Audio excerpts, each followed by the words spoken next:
Hi, hey, I'm Eric. I'm making a game. That game is called The Godkiller.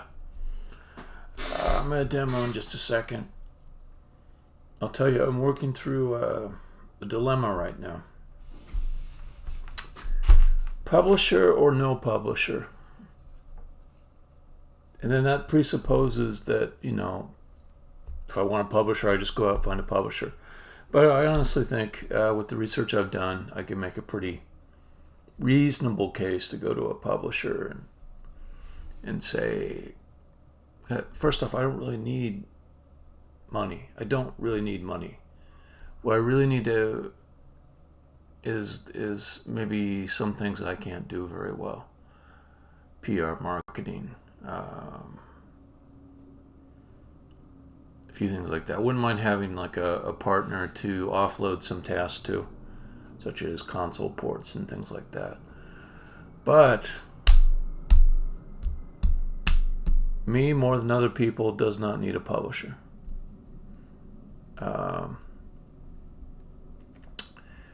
And I am just not looking forward to negotiating the terms that I want. I'm not looking forward to assuring the publisher that the content that I'm going to be giving them is not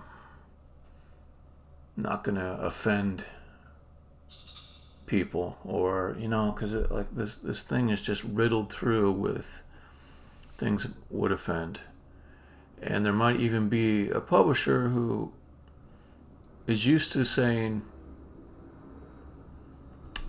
yeah, you have complete creative freedom over what you're doing, and they just haven't even considered some of the places where a game could go. I don't want to get into battles over it. I really don't. I don't want to feel like I gotta be looking over my shoulder all the time. There's some clause buried down in the bowels of the contract that's there just for the specific case of some asshole who, I don't know, wants to show somebody murdering God, like that's going to be a controversial thing. I'm not saying that that's what happens, but I always leave the possibility when I'm explaining to people that the main character might just go kill God. It's right in the name. So I just don't want to fuck around with that. Anyways, enough of my anguishing over this. Let's go demo. Okay. So I did mostly finish up this face sheet for Billy. This is the face art that goes into the game that allows us to show an animated face over the character Billy. And it will look around and talk and show different emotions, just like M's animated face. M is the player character. So yeah, I got all of these emotions here, all 11 of them, my standard emotions. Right now, just for kind of demoing purposes, I've got all the eyes and eye backings and lids and stuff lined up for each face, but actually this is not the real face art. Don't save. Let's go to the real one.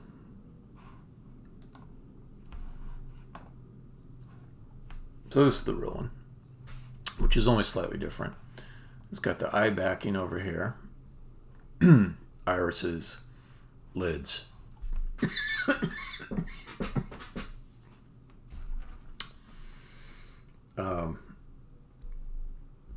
And even then there's a few other changes I need to make. So in this session, I'm going to make a few updates to the face art.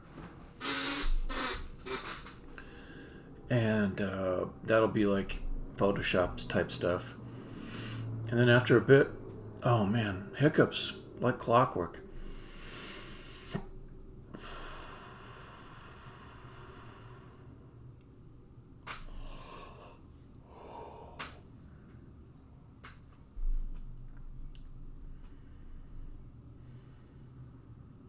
Sorry, I'm getting my hiccups. Okay, then after that, I'm going to see if I can get the art into the game as an asset and hooked up to the code and everything so it shows it. And that'll be a nice thing, because it'll mean that there'll be a certain level where M talks and Billy talks, and you'll see their two distinct faces popping up, and it'll be easier to understand that level. Alright. So let's start by fixing this up a little bit. I've been staring at this all day without touching it and figuring out what things might bother me. First thing I decided on was this little specular highlight here. I don't really want it, so I'm just going to remove it from each one. So I'll leave this part on the nose. I'm going to take off this one. I just want to make it a little more simpler, because this isn't like a real accurate kind of a drawing. It's not super realistic, you know. It's not meant to model how light truly would fall off his nose. It's just supposed to suggest it. It's supposed to be stylized. And removing this would make it a little less complicated and easier to understand the design with your eye. So that is what I will do. Now, I had been doing this inside of the iPad. In this session, I've moved on to Photoshop so I can make some more precise changes. Alright, so let's eyedrop to get the color we want. And then I think pencil tool should do the trick. Zoom in. Make the pencil tool a little bit bigger.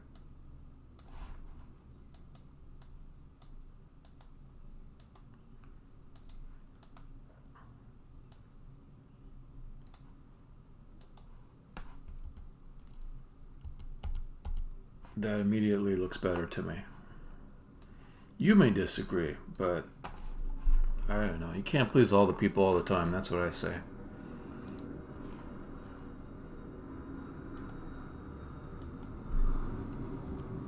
This is also going to help when I go fix up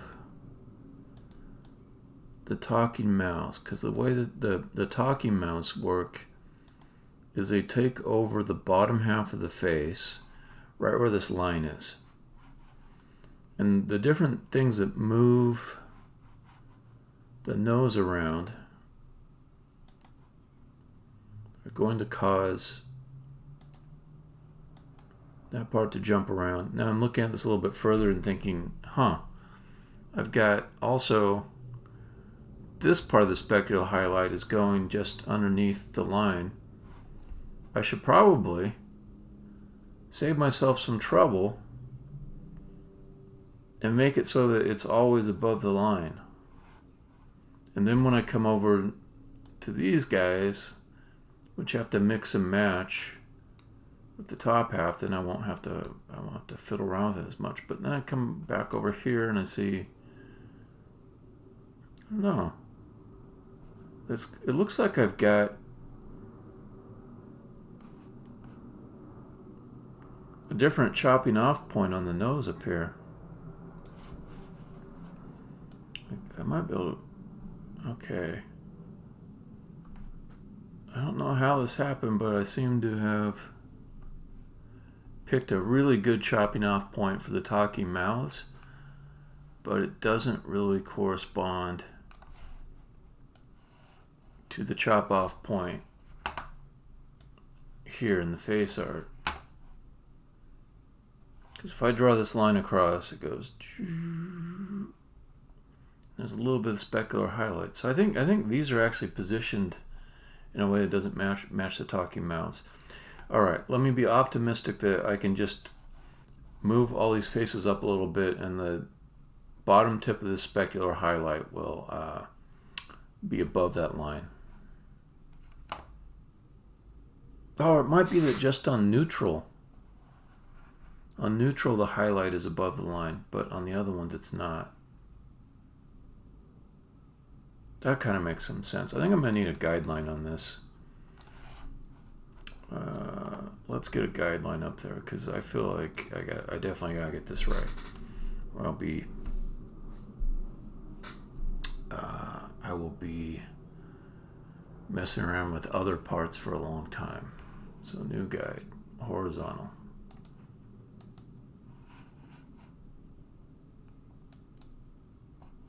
Oops. There we go.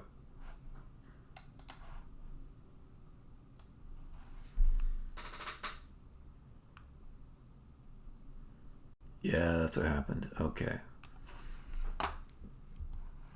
So in neutral, the specular highlight is above the line. That's why it doesn't show up over on the talking faces, because I took the neutral face and I used it as a starting point for the bottom halves on all the talking frames. Over here, okay, it comes down a little bit, comes down a lot right there.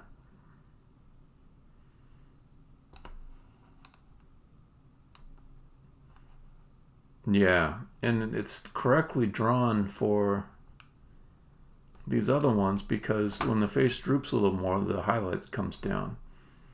But since on the one where the jaw doesn't droop that much, the highlight is up above the line, but only just barely.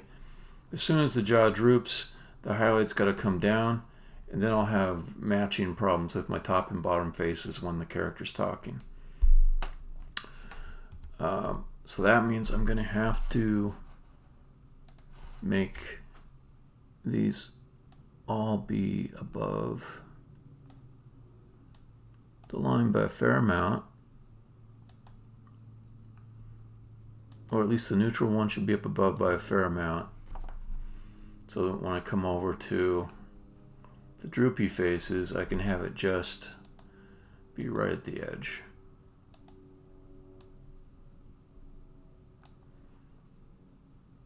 I feel like I should put a little bit of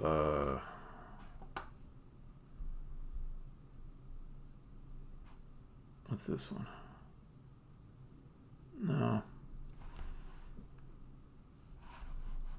Maybe I don't want a pencil after all. Let's go get a brush with a little bit of, like a hard brush.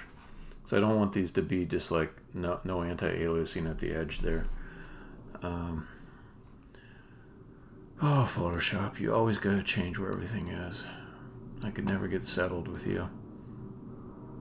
Brush tool. Actually, I think brush has been like that for a long time. Okay, give me hard brush. Hard brush. 100% hard, about 90% hard. And we'll say 4 pixels. And we'll try that. Yeah, that's the kind of thing I want.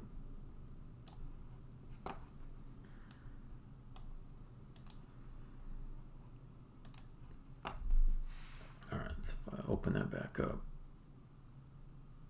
it doesn't quite match.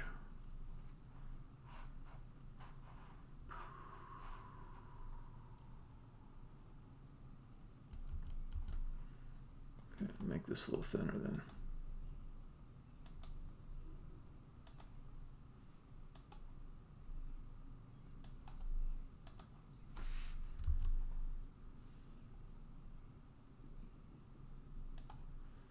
This is a pretty ambitious session to get this all in, because there's going to be 2 parts to this. One is, these little touch-ups I'm doing now. You know what? It's too ambitious. Let's say this session I'll get all the touch-ups in, because I also got to reply back to some play testers, which I probably need to do off session. Started up 2 new play testers, so we've got 4 play testers total. And it is really, really interesting to watch these videos that they've given me of playing the very beginning of the game, and their brains do not know what to expect yet. It's a little bit trickier than I thought.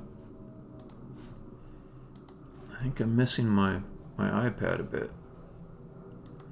But yeah, watching brand new players start out the game is really fascinating to me.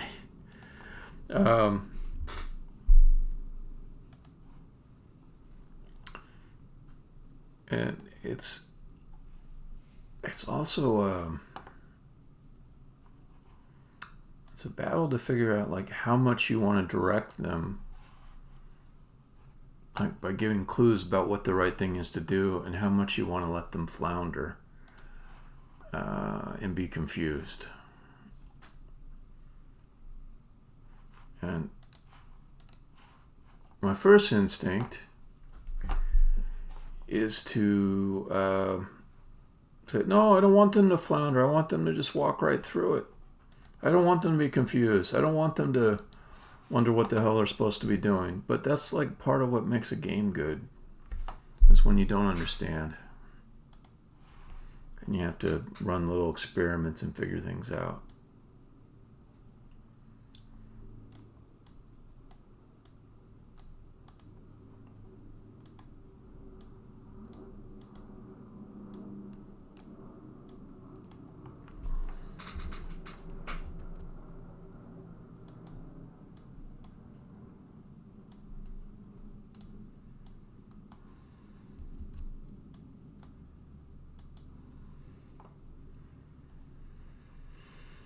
Okay, this face is not quite as droopy, so I'm going to have it come up a little bit more.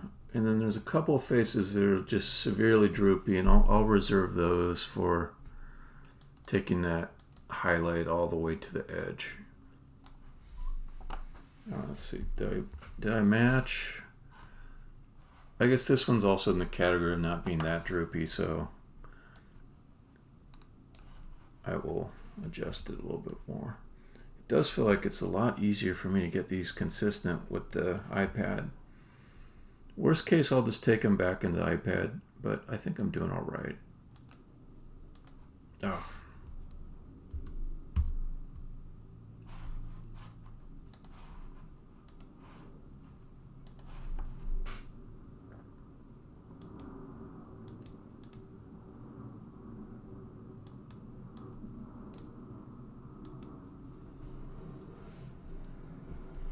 I also made Billy pinker, just up the contrast on him. I found it was more interesting to look at. It also like gives him just an extra cringy feeling, particularly with that nose. Like that nose looks like he got stung on his nose. It just looks swollen. And it matches his personality. He's just always supposed to be miserable all the time, to the extent that it anyways, yeah, he's always supposed to be miserable all the time, and it twists his personality. It makes you wonder, like, what came first, his misery or his personality, which led to the misery. So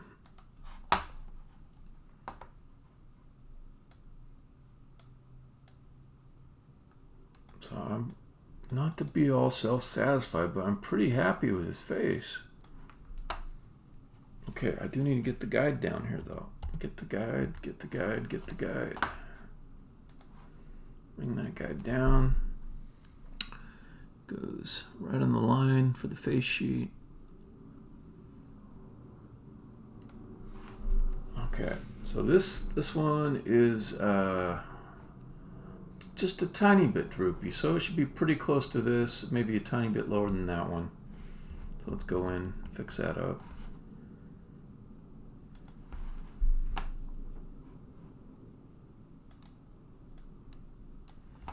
So it should be up pretty high, like almost as high as neutral.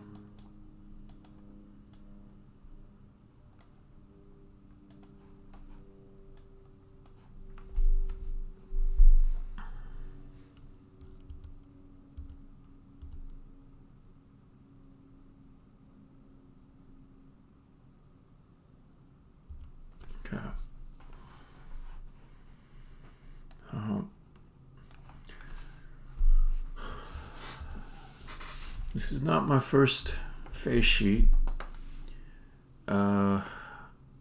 I worked out this particular format over the course of years, and there was a collaboration with a woman named Bettina Throckmorton, who has more animation experience than me. She's a professional graphic artist. She came through for me every single time I had her help. She's really great.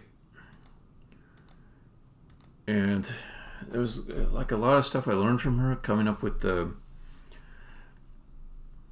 design and process for making face animation.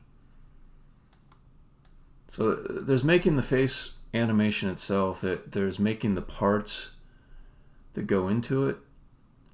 And then there's something even more meta than making the parts, which is making a repeatable process of defining the parts that will solve the balance correctly for giving your characters expressiveness, but having them be fairly cheap to make. So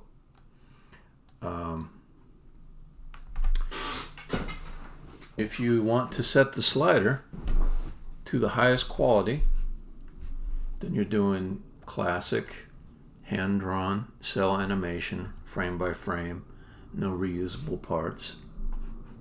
And that's what gives you beautiful Disney-style animation.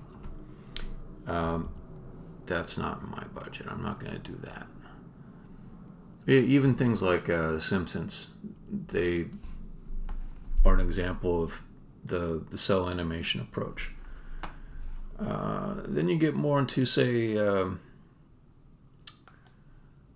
Flintstones, the Jetsons era, and that's limited animation. That's TV animation. That's people saying, we're going to get a bunch of parts, I'm going to put this together cheaply. Even before Hanna-Barbera, you go look at old Warner Brothers cartoons, and they're still, for the most part, not using all the tricks of reuse, but instead doing cell by cell. And you'll even find like some kind of low quality hand-drawn cell animation for TV in the old Warner Brothers catalog, where it's just not looking that great, but you can tell somebody individually paid attention to each frame that was put out, which is impressive in its own right.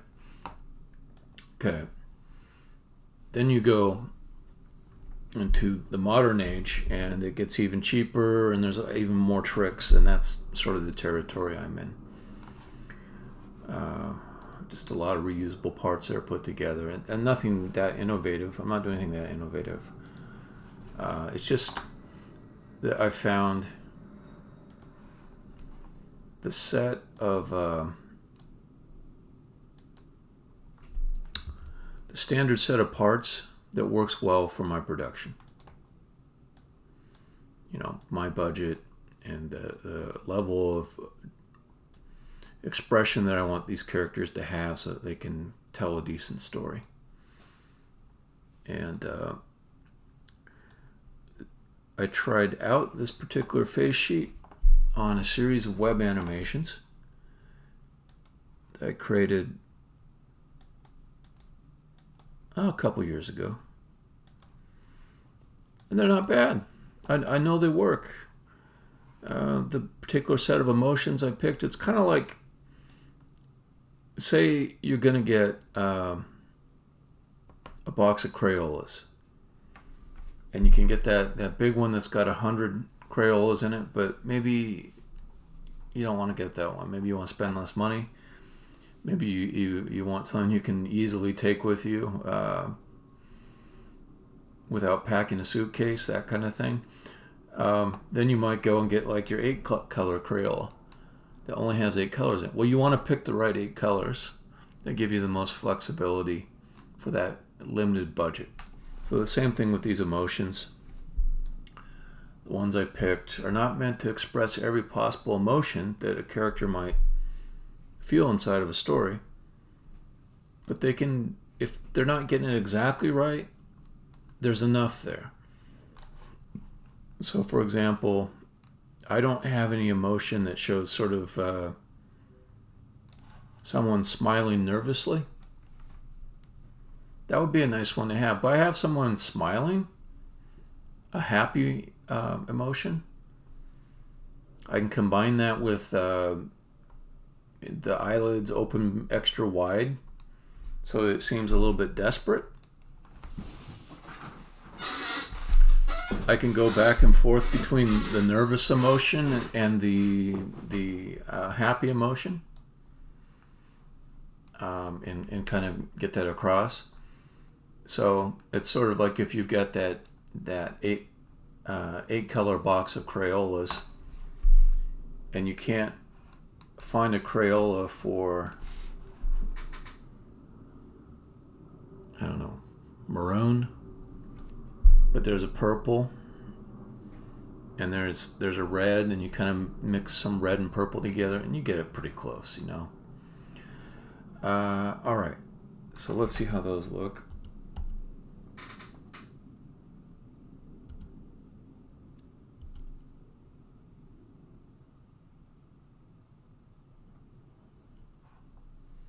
Not bad, but these ones are a lot more. Now we're going the opposite direction with the jaw here. The jaw is stretched out wide, so therefore the specular highlight should be higher up than it is here on the neutral one. So I need to come up a little bit on these for the sake of consistency.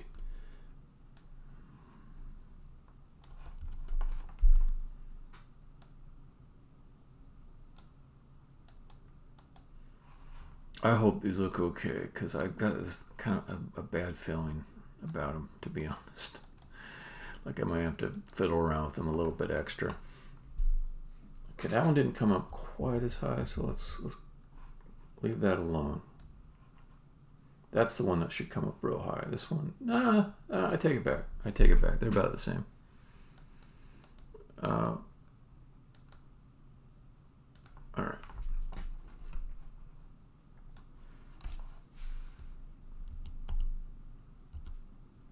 Okay, this one's a little bit droopy,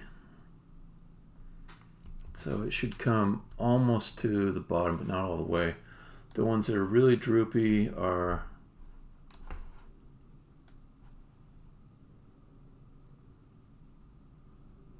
they're going to be over here. Really droopy ones are over here, but those ones don't matter because with the talking ones, they don't have the specular highlight with them. What they do matter though on is, never mind. It won't be perfect. I just got to get these mostly right. If it ends up looking bad, I've got one other option, which is just take the specular highlight off. I like it. I like the highlight because it definitely adds that bee-stung nose type look. Like his nose is like trying to pop out of his face like a big old zit. But if they're too much trouble, I'll just take them off. If they look wrong, you know, when he's talking, I'll take them off.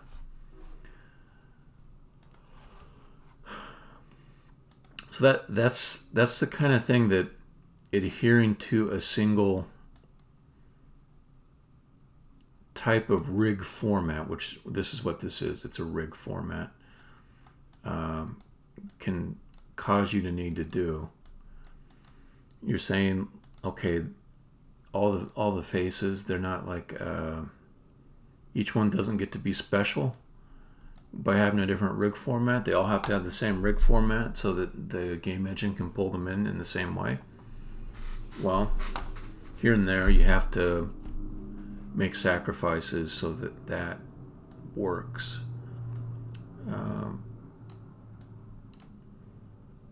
Because if I say that every character gets its own rig format, that means I got to write code that's going to pull in the rig in different ways. I don't want to do that. Okay.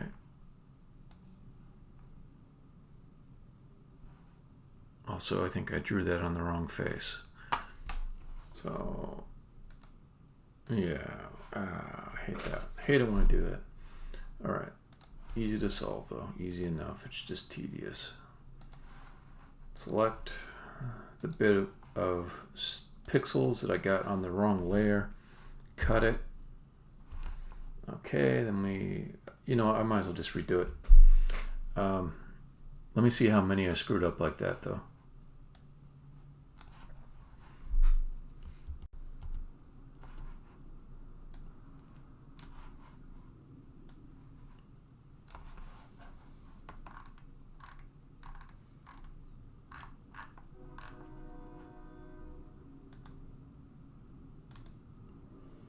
Oh, too much talking, not enough thinking and concentrating. Okay.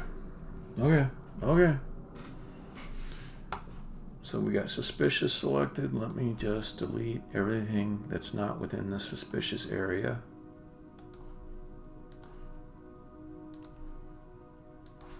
And see what happens.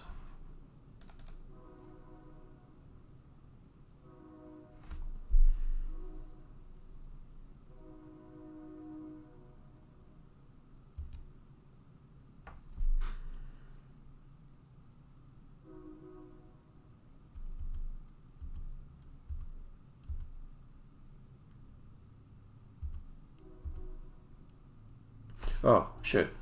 I forget.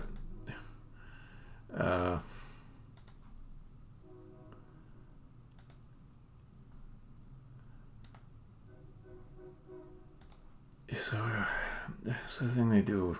This is the thing that they do. Photoshop, they change things around because they gotta keep changing shit. The thing that they changed a while back, which I think was a good change, but I kind of wish they'd done it a long time ago, is they made it so that Command Z takes you backwards like a regular undo.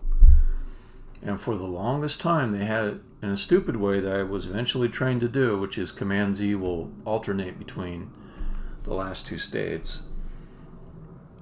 So I got confused by that, as I have many times. And actually, I don't actually have a complaint against Photoshop for that or Adobe for that, because I like that they finally changed it to the way that was sensible.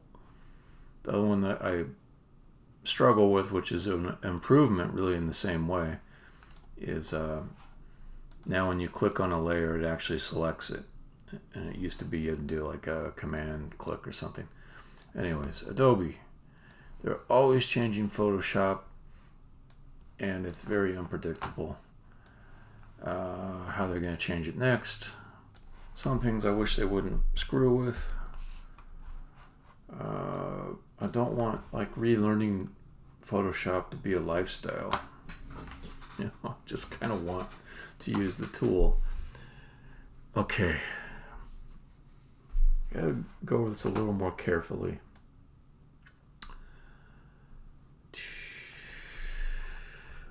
So what is this? Okay, that's afraid. Come back up here, take a look at this. Is this okay? The way I can tell is if I turn off the layer, is there any junk still there? There is, dang it. So that junk is from a different layer. Alright, let's just, what layer is this? Confused. Yeah, I got real sloppy here. Might as well just delete that. And let's turn neutral back on.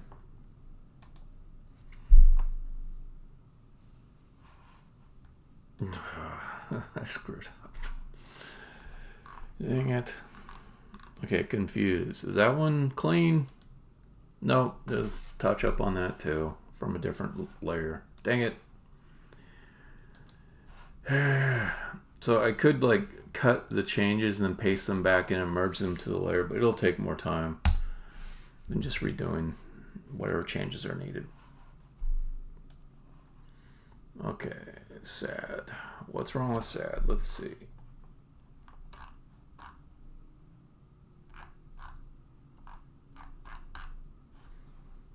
Sad. Sad is okay. Sad, I didn't screw up. Okay. Suspicious. Suspicious is okay. Evil. Evil's not okay. It's got residue from a different layer.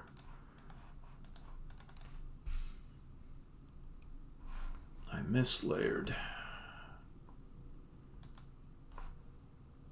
Okay, first select the layer. Then it was suspicious. And then delete. Evil goes back on. And let's check out afraid. Afraid is clean. Okay. Dang it, I should not have done that. Okay, back up to the top. This time, each edit I make, take care to make sure it's on the right layer.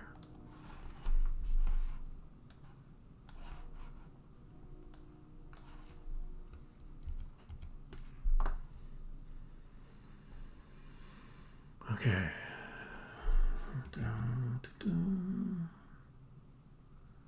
Confuse is okay.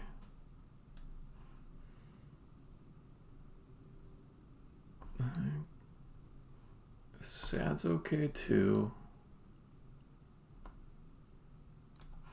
And then let's bring this guy down.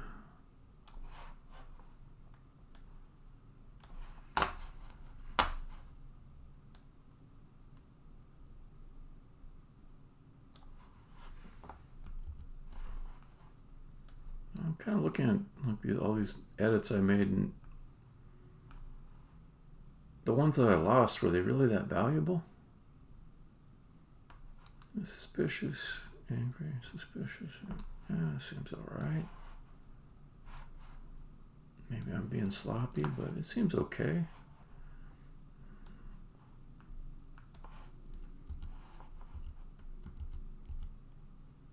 Did I lose my guide?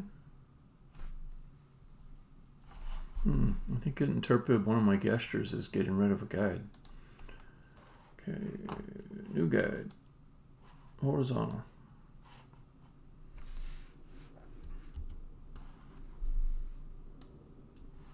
Okay, bring it down, bring it down.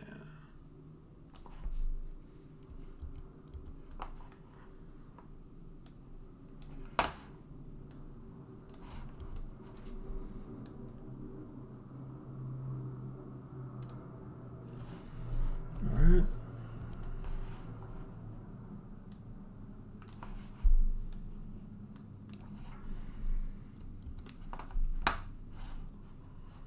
Okay, amused.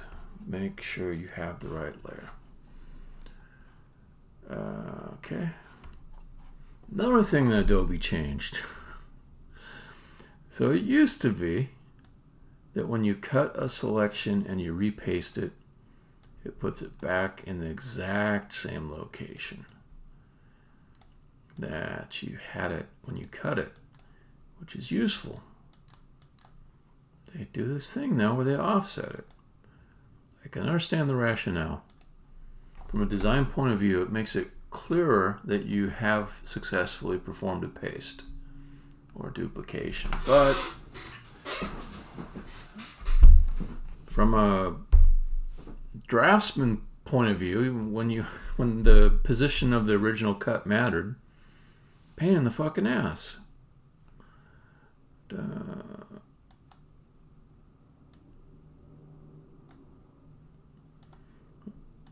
I think this is why I'm a very reluctant upgrader of Photoshop. Because it's just going to slow me down for the most part. The last one that I did, it felt like I didn't even choose to do it. It felt like it just happened. And I'm like, oh. Although there probably was some way to avoid it. But, it's like they design these things in such a way to favor you upgrading.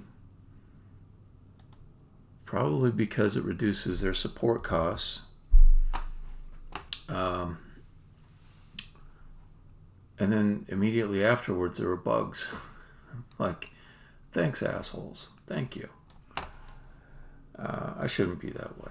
I shouldn't be mean about it. I'm in the same business as them. I understand the pressures at work. I understand. But usually in any software company, there's too much of a bias towards releasing new things and not just making the old things work better. Because it just doesn't sound very impressive in marketing copy to say, we got a whole bunch of bug fixes in. One, it admits that you screwed up earlier. I mean, it draws attention to that fact. And two, it doesn't sound like you're offering anything. It's hard to get excited about the most stable release of Photoshop ever. Although I'd be like, yes, sign me up. But at a trade show, to the press, sending out your press releases to different websites and influencers, and I was going to say magazines, but who reads magazines anymore? Just people in airports.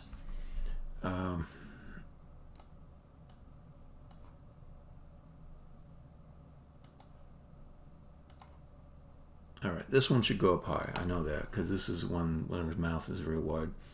I'm on the right layer. Not going to make that mistake again. Well, I might. But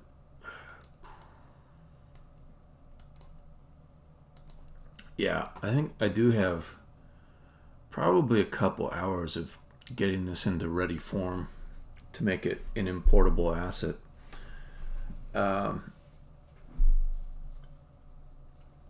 All right, I won't promise that I'll get it in the game on this session, but I will try.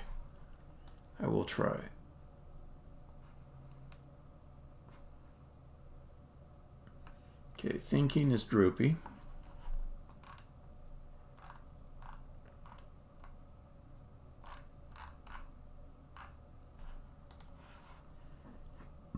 So I'll leave it exactly where it is right now.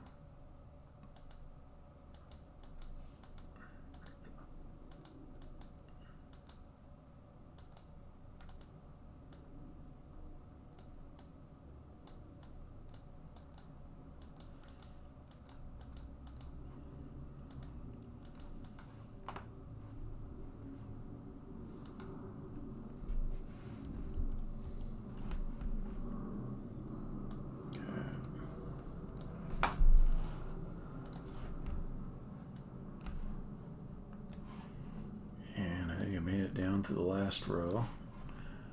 I do have more changes I have to apply to each face, unfortunately. I'm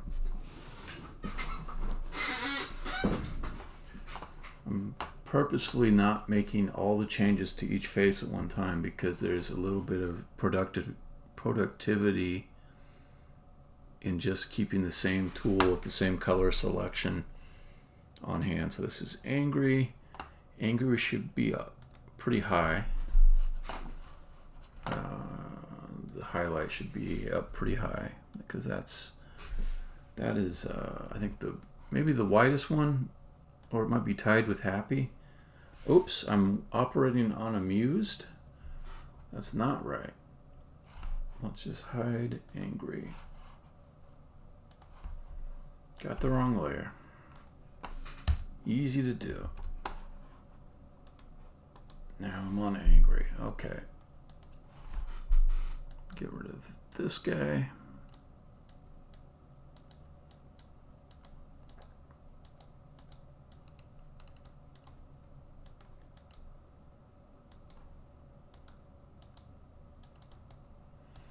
Okay. So the change that's on deck is when I up the saturation, I made everything kind of pink. But that includes the hair, the teeth, and the eyebrows, which is a bit of a shame. They would look better if they were properly white. I might leave the teeth. We'll see how it looks. Anyways, I gotta get done with these highlights first. That looks right.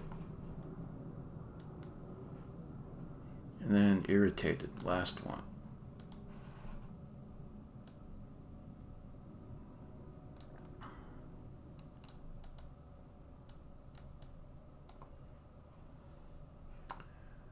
All right, just bring it up a little bit.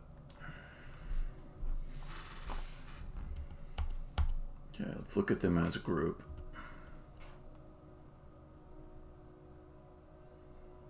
I'm finding I don't like it when they kind of curl around, so I'm going to go fix that one a little bit. That would be thinking.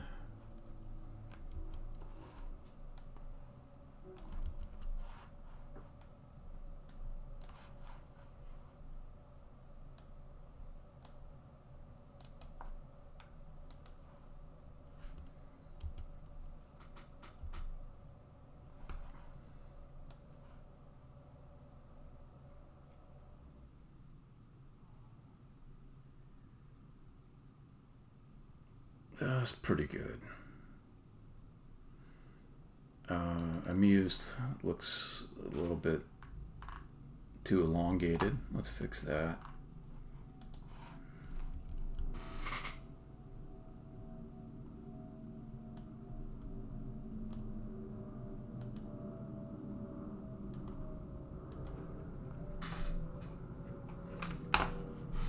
Okay. Cool. Now I get to go mess with the hair a little bit, see if I can get the pink dye out of his hair. Neutral, neutral, neutral.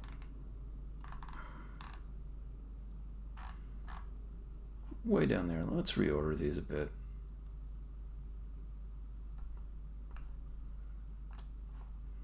Neutral.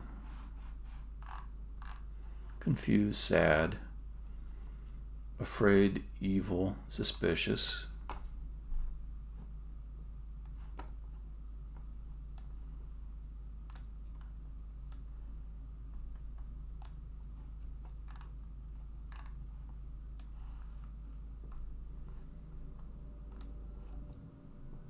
Afraid, evil, suspicious. Amused, happy, thinking.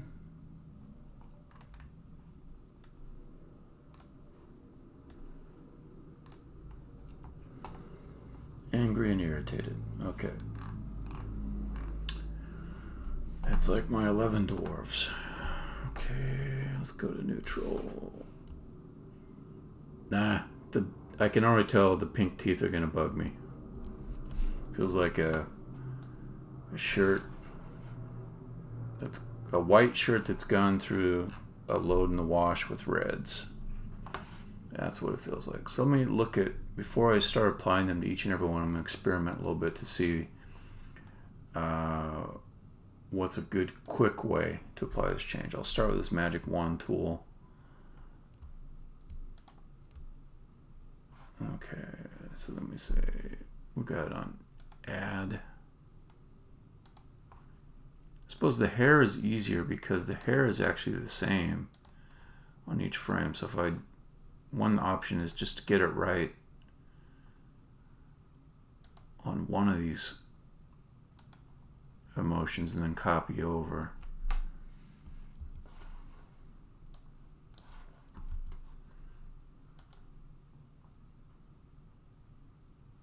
Okay.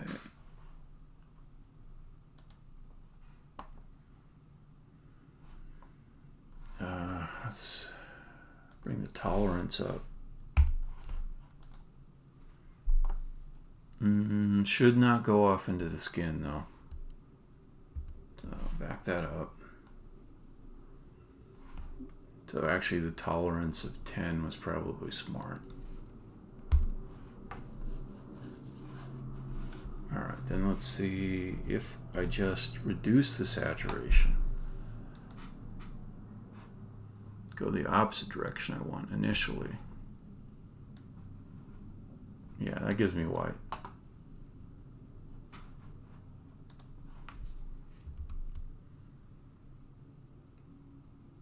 That looks pretty good. I mean, it looks fine. That's actually ideal. That's what I want.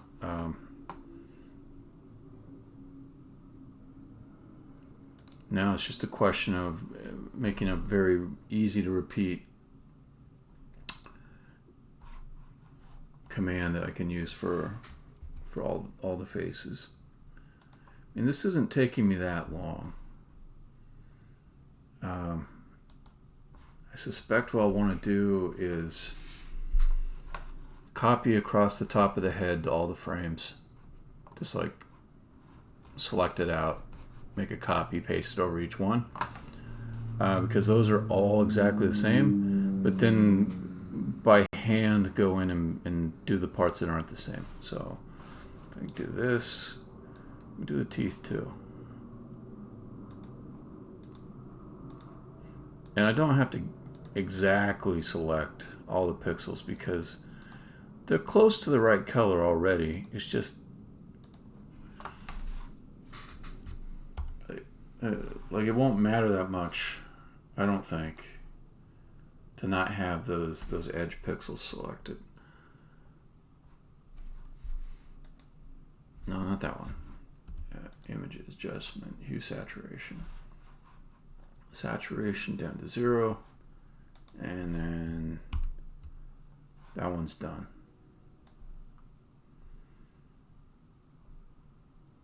Yeah, okay, I got the methodology. First I'll go through and do all the faces without the top of the head, because if there's any small differences between the top of the head, if I'm not able to do it the same, it'll look wrong as the emotions change. There'll be like one little pixel that changes, but no like meaningful change otherwise. Okay, so I'll just do these first. Oh, did I remember to deselect over here? I did, good.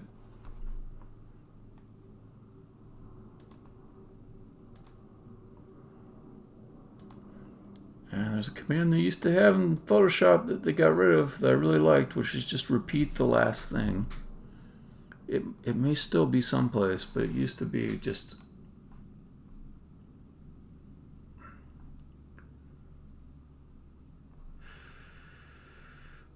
Yeah, this is what they're always doing to me, is just changing how it works. All right.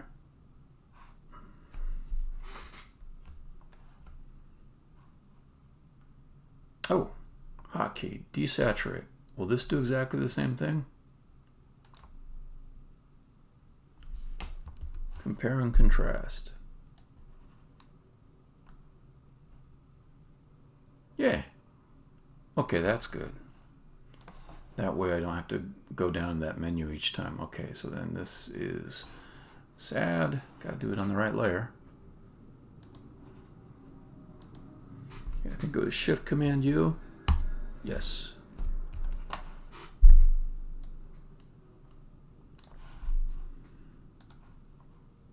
Ooh. And then suspicious. Clear the selection. Bam. Bam. Zoom in for those tiny little teeth.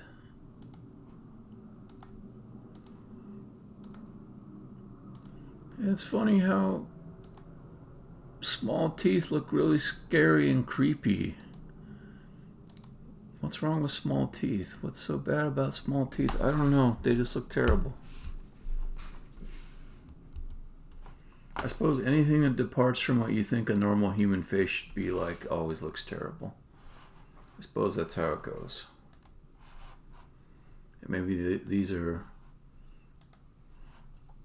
correct to be registered as teeth, but they don't look right for a human, so therefore we look at it and we say, oh, I don't like that guy.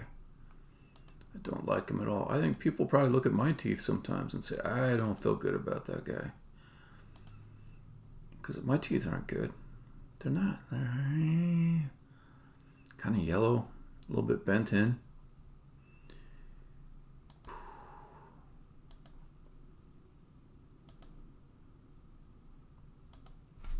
Gotta get in there. Gotta get in there like a dentist.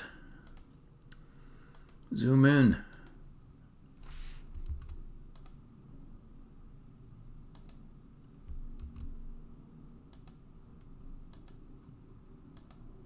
I need to remember, it doesn't matter that much, because the difference between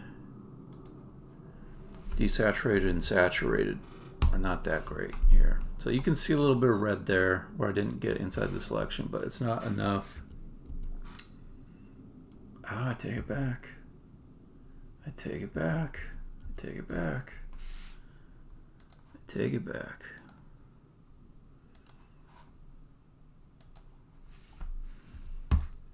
It does matter.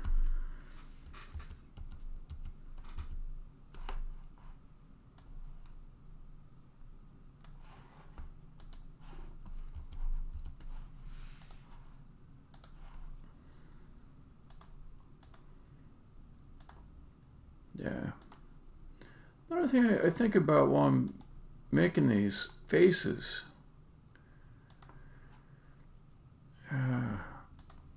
so whenever a face looks kind of funny or unpleasant, I keep on thinking of people I know and like that look kind of like that.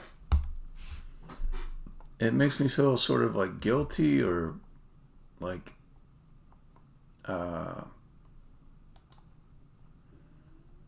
I'm gonna hurt their feelings.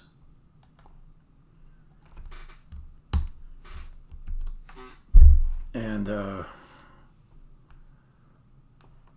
this project is about doing what I want, entirely 100% what I want.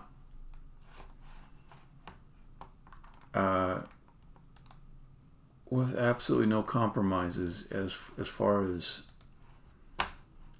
the content of the story and the art. And it's kind of a struggle to do that, because I've got people that are going to be offended by this game. I've got people that are going to be upset about it. And I just realized I'm fucking old, and there's a lot of art that I made that I didn't make it entirely how I wanted. And if you can't, in your middle age, make art that is what you want, then like when can you? I mean, next you'll be too old to make good art. That's kind of how it goes. But yeah, so like I'm on good terms with my family. My father's a minister, or I'm sorry, he's not a minister. I'm kind of like doing that. Once a Marine, always a Marine. He was at one point in his life a minister. And this is the kind of thing that he's not going to be real happy about. We'll still be fine with each other, but the story is about. It's about a main character who. This is angry, not amused. Who has a battle with God. God's a jerk. What is going on? There we go.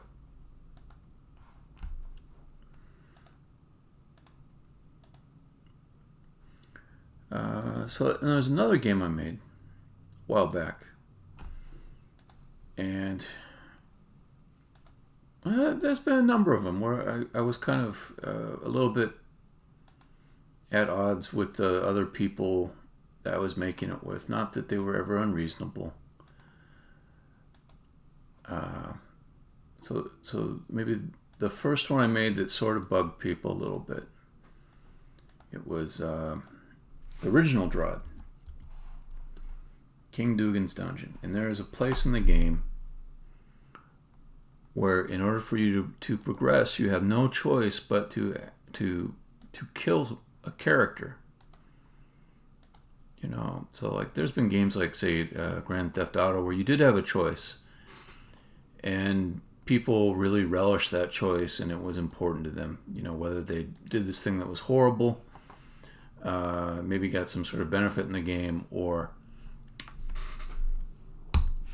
they did the thing which may be closer in line with their own morality. Okay, so there are times when the character in the story should not have the same morality as the player who's controlling them. And if, this is my theory, other people would disagree, but if you must always have the personal morality of the player be expressible through the character, you just can't take the story where you want it to be taken. And also, I think players ought to be a little bit challenged from time to time in some of the games they play and see what it's like to enact choices that you yourself would not make. Like to just kind of demand that always the thing you control should do what you would want to do in the exact same situation. That's not good role playing. You know, part of this game that I'm making is it will ask the player to role play, to be not themselves, but to be something else, a different person with different motives. And there'll be a schism at times between what the character decides to do and what the player wants to do. And that's just how it is. It's not an open world game. There is a story to tell.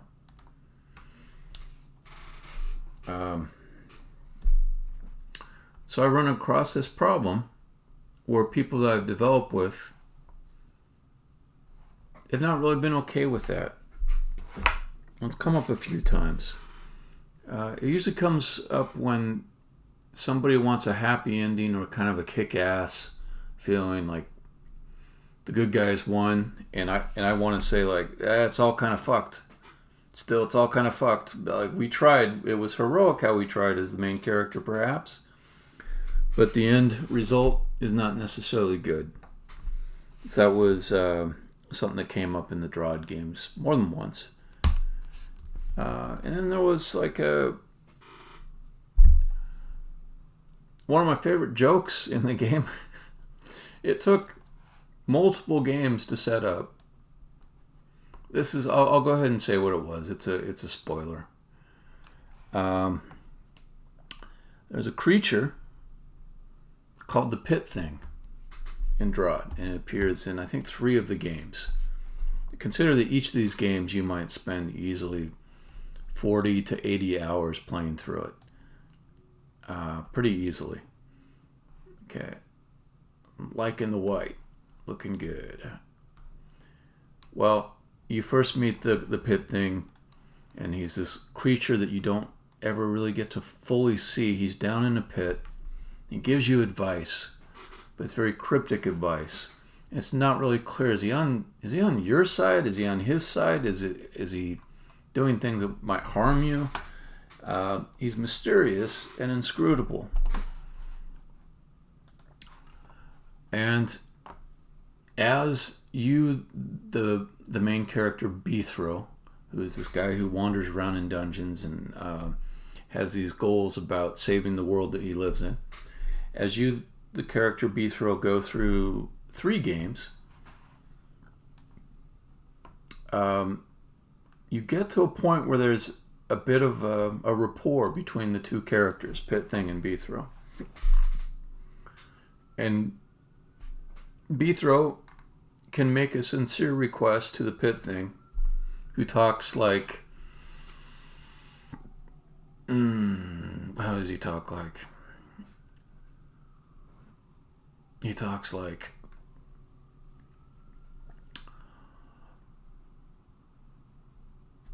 entire cacophonies of civilizations dwell in my stomachs and put forth the ministrations of the weary, and just like nonsensical stuff, but it's not pure nonsense. It tends to tie into the story a little bit, so it's not, you listen with interest because there usually is just a little bit of it that actually ties into what you're doing, or at least some people would hopefully listen to it with interest. Okay, so Beethro gets to a point where he can make a rebuke / request. Would you please just speak plainly instead of all the metaphors so I can understand what the hell you're talking about? And this action causes the pit thing to die. Because, yeah, it may not be that funny to you. It's funny to me because it's like it literally kills him to speak plainly. Because he has to like move parts of his weird body around in different ways to produce the words that would give the message that Beethro needs to hear. And Beethro doesn't realize what he's done. The pit thing speaks plainly, and then Beethro's like, great, let's do that all the time. Let's just talk like this. This is good. But the pit thing's said his final words, and he dies. To me, it's like a really good joke. And we spent 3 games setting it up. 3 games. We spent years setting up this joke. I had to argue for that. I had to argue for that joke. And with people who have good reasons to not want it there, because it's like you kill off a character that people like. Why would you want to do that?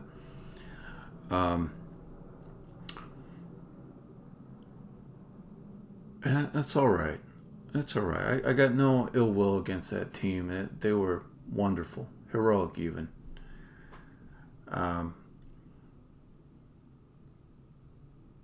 But this game, no compromises. This is going to be my story. That's it. It has to be that way.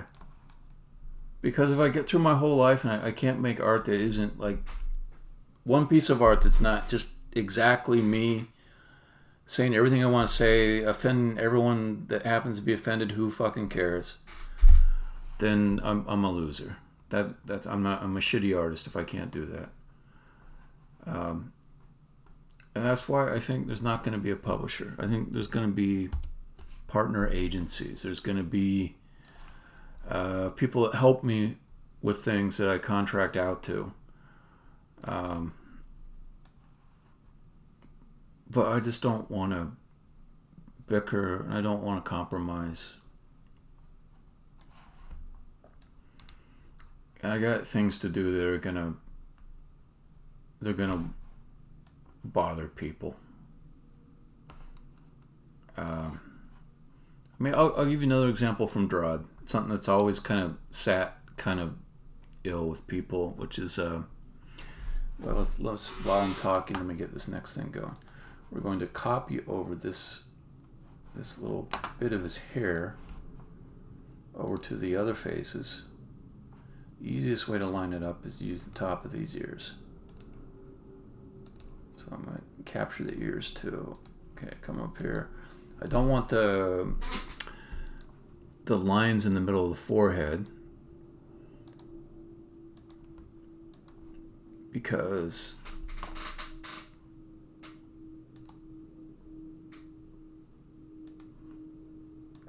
they actually move around.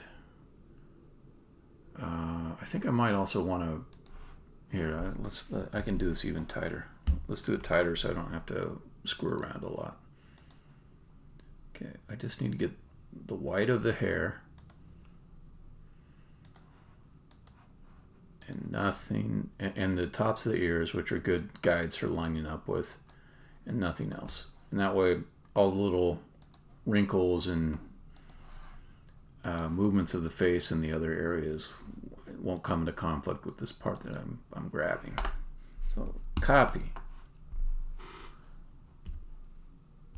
Did that copy? Copy again. Okay. I'll show you what I was talking about when I do a paste. See how it offsets like that? It's good for seeing that you pasted something. That's cool.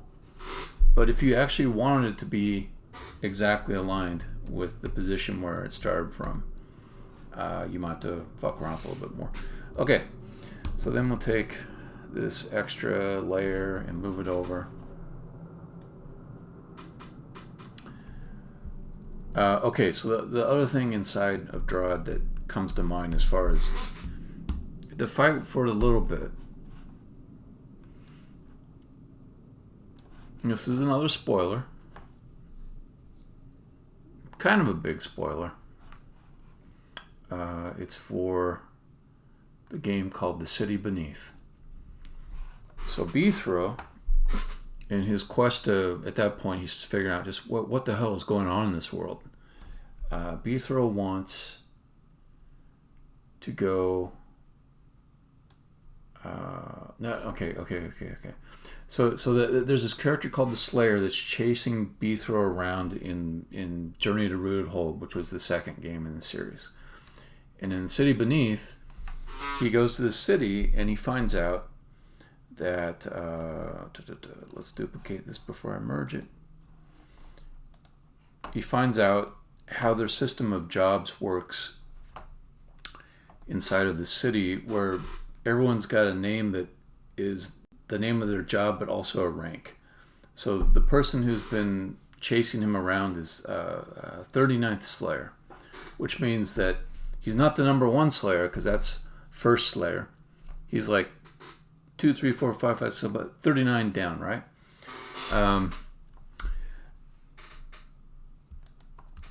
So he goes to this convention of Slayers, and there's, I think I was thinking in base 2 terms, so I made 256 of them there. Come on, I can't do a merge from here. And he just kills them all in one go, and because of other kind of legal loopholes, he becomes first Slayer. Okay, it's like a genocide type event, or maybe not genocide. Depends how you think of races and species, but it's a mass extinction of everybody who has a certain occupation. Okay, that's the example of the character not doing something that the player is going to be okay with necessarily, even in a game form, when you're supposed to allow yourself a little bit of fantasy. Okay, let me double check I didn't screw this up in some way. Confused. So it's a very dramatic moment in the game. There's a logicality to it that I spent some time setting up, which is went through all this stuff to explain the rules of how people get names, and if you got rid of every so Bithro had actually become like 256 Slayer. He was the newest Slayer. He was the lowest ranked Slayer. So he had kind of cheated the system in some way. And so by him killing all the other Slayers in this conference, where, by the way, they're talking about how they're going to go out and kill a whole bunch of other people, he jumps all the way to the front of the line. Because this system is so rigorous, it's forced to acknowledge him as the first Slayer. So, anyways, what I'm saying is there were story goals for that. There are things that were made better in the story by him massacring all these people. It wasn't just done because, it's really cool, lots of death and violence. There was some reason for him to do this that was consistent with the type of character we set him up to be. He was always kind of a brute. He was a death dealer. He wasn't mean about it, but he was a guy who would go and use his sword to solve problems. He was a barbarian type, So I think most players were fine with it. I'm sure some were not, or had distaste over that scene. But it's the type of thing that I had to kind of push for. And my memory of it may be really bad, meaning the conversation could have been, maybe Mike Reimer was just suggested humbly, do you really think this is a good way to set this up? It seems like he's kind of ruthless.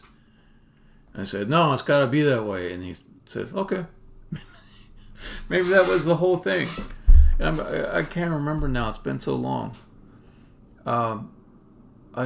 It was something in between that and maybe somebody on the team getting a little bit upset about it, and then me getting my way and me feeling bad. It was somewhere in between those two things. It was either just Mike humbly suggesting that might be a little bit vicious, and then shrugging it off real quick after 5 minutes of consideration, or somebody actually getting a little bit bent out of shape. I can't remember. But there was a little bit of just a tiny bit of a struggle there, perhaps. And that's the kind of thing I just don't want to do anymore. And I'm coming into it now with playtesters. There's one scene already where you're asked to do something that is morally repugnant to the main character, but it seems like there's a way out of it, perhaps. Games, they have to constrain the number of paths available to the player if they're going to tell a story in a precise way. So I can't allow all options to the player to choose anything they might want to do without it becoming an impractical sprawl of branching storylines. And the game is fairly linear, and it tells a story, and it's not really meant to branch off in a lot of different ways. So, okay, let's get more focused on this, because I don't want it to take too long. Okay, that seems okay. I do see some pixel cleanup I'm going to have to do. Okay, duplicate that layer. So I've got the layer. Maybe let's do all the duplication at one time, so that, or let's do all the merging at one time. That might make this go a little faster. So let's go down to, let's see, suspicious will be the next one, and then we will bring this down.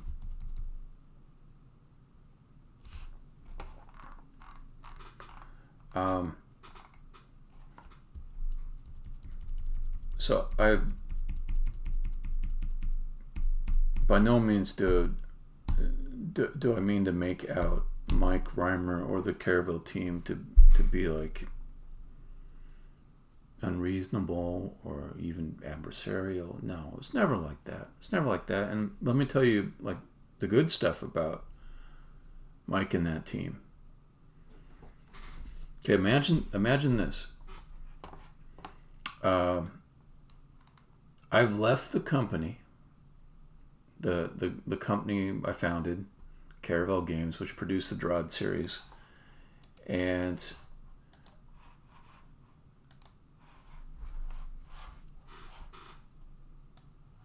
Mike has done.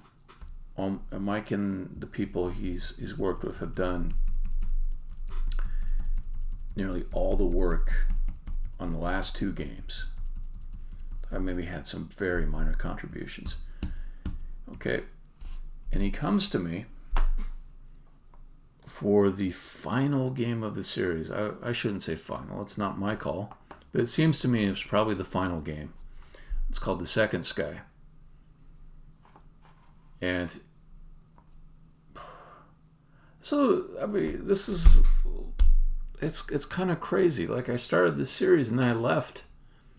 And then other people kept making it after I was sort of too tired to keep going on it.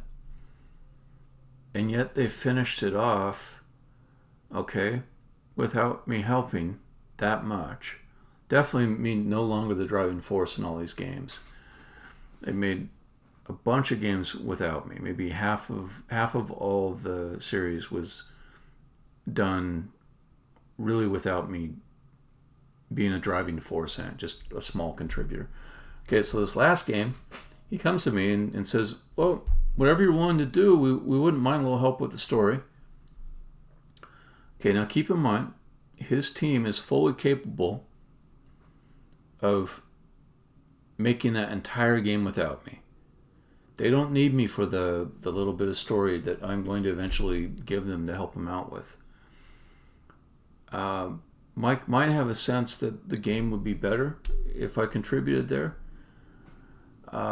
He might be doing me a courtesy to allow me to be involved.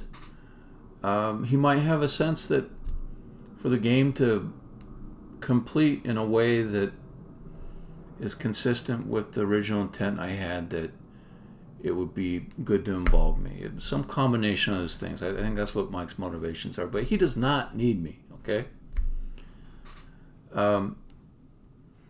I get busy and I write maybe 10 pages of story outline, and I send it to him,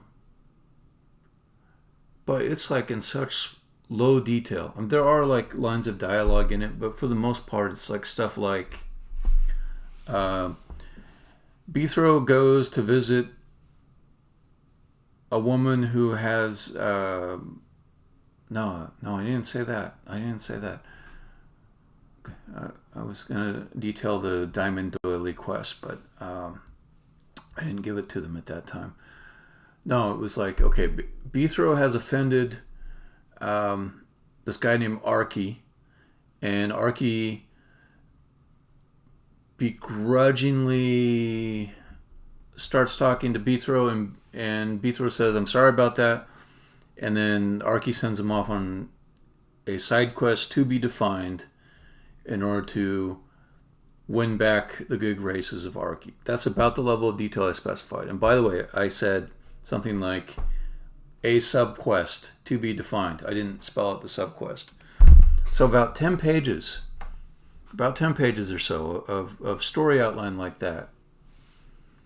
And just a lot of order giving, like a lot of, you guys go figure out all the details. You just make it work like this, I guess. I mean, I didn't say it like in order, but when all you give somebody is a rough outline of what the story should be, you haven't given them all the work that goes into it. You've just given them directions that they should adhere to on the way to producing all that content.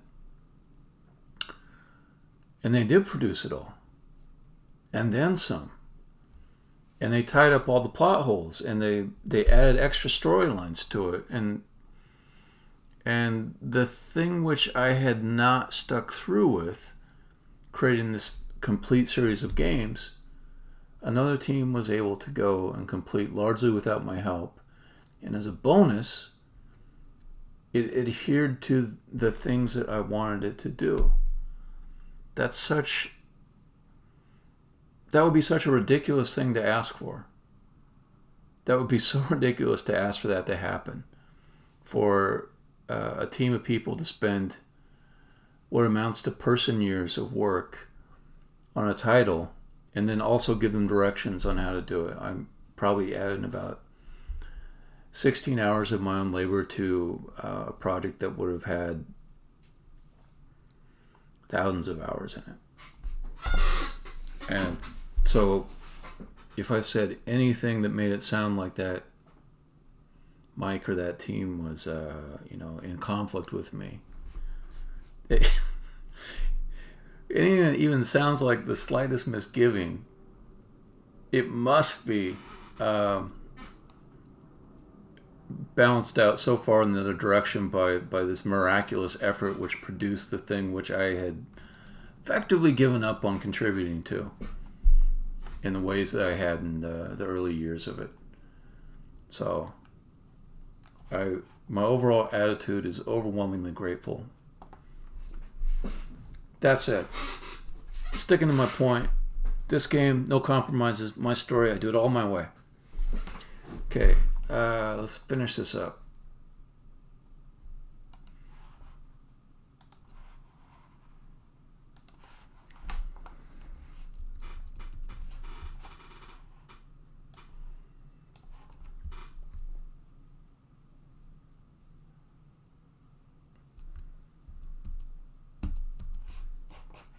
Okay, this is afraid. So it needs to go above afraid. There we go. That sort of looked like it moved. Did it move up or down? Huh. Okay, I've got a little pixel cleanup there to do. I think the original was kind of askew. Okay, cool. All right, keep going, keep going, keep going. And this one, actually, I can do a little bit of a shortcut. I can just bam, bam, bam. I can take, this is one of the benefits of me not merging them all down right away, is I can select 3 of these. Let's see, let's actually show the selection.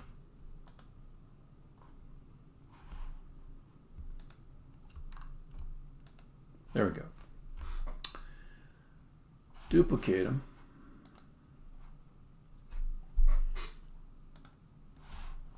Call them whatever you want. And let's take them down.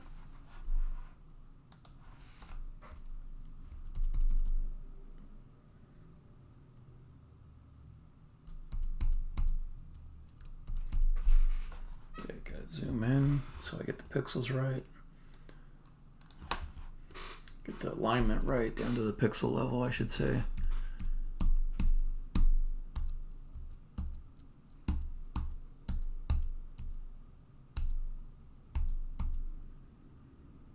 Yeah, I wonder how many people that you hear talking shit about somebody else that wronged them are just, they've totally forgotten like all the good things that same person did for them. It must be the pattern of how people remember things when there's a little bit of conflict.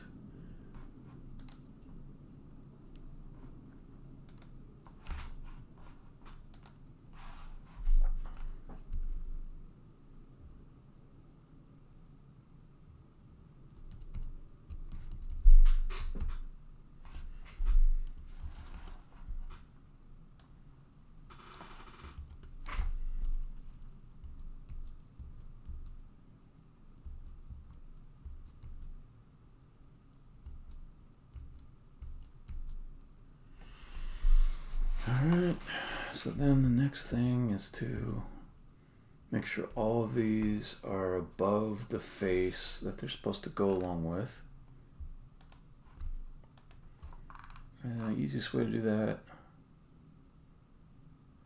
we have to merge them all, so I might as well get them all positioned over each thing that they go with. Okay, so if I go and click on, let's see, get rid of one. Okay, that goes above irritated, which is down below.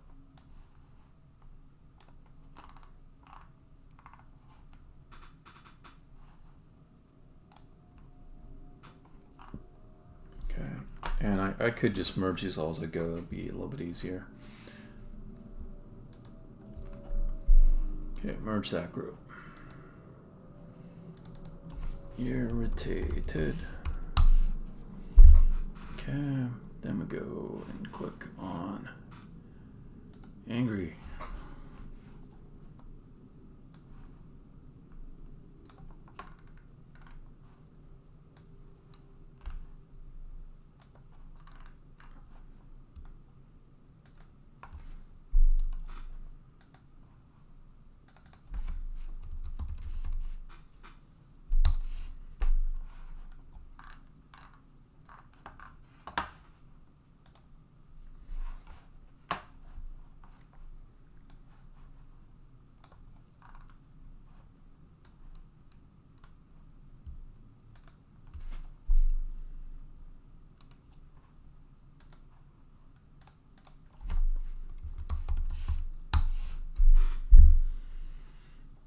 I think every song you hear in the radio where somebody's pissed off, there's like some boyfriend or girlfriend sucked. There should be like some law that says the other person gets to make a song too, to tell their side of the story. There's a few songs where they actually have both sides of the story in the same song.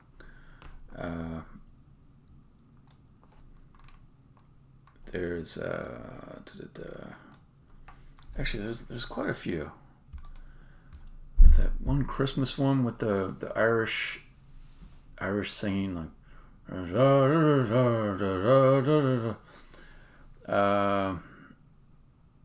forget who sings it. Anyways, let's see. What is a Human League song from the 80s, Don't You Want Me, which does that. More recently, there's the Someone That I Used to Know song, which starts off with the guy who's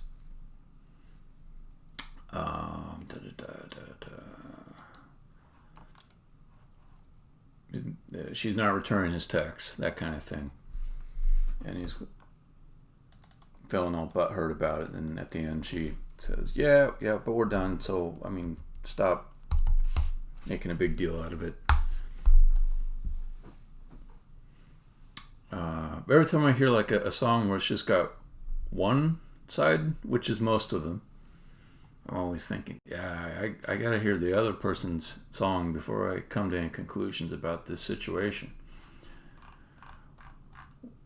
Because that's quite a power to just be able to write a pop song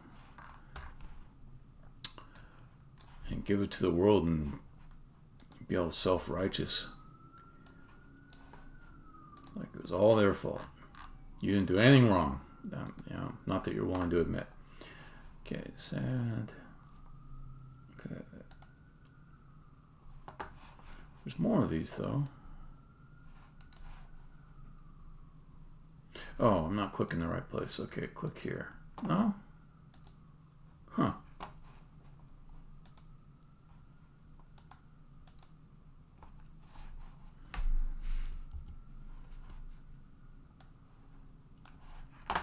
Okay, so this one goes over sad.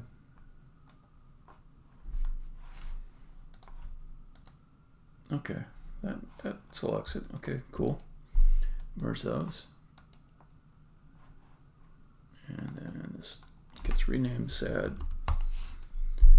I made this take way too long, this whole session, by just deciding I was gonna talk about every little thing. Okay, where are all these other ones? Okay, you go with thinking.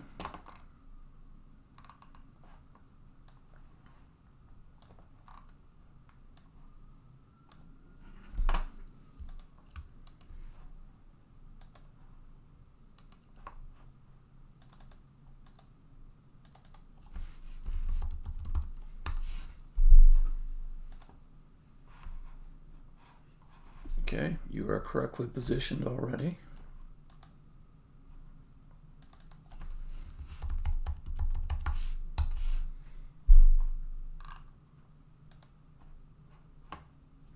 As are you.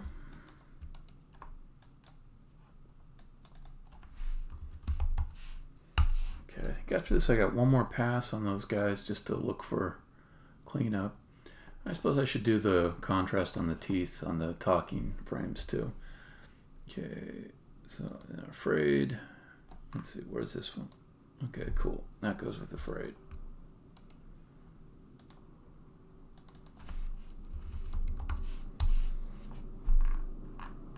Did I get them all? Kind of looks like it. All right, back up to neutral. Oh, I thought more stuff I have to do on this. Okay, I'm definitely just doing touch up on the face sheet tonight. I don't think I can get it into the game. Okay, so I'm just looking for pixel smudges and things that are a little bit off. Okay, up here I can see, for example, these white pixels there. I'll get rid of those. I hope that's not on all of them. That would bother me if it was. It might be. God damn it. I really hope it's not.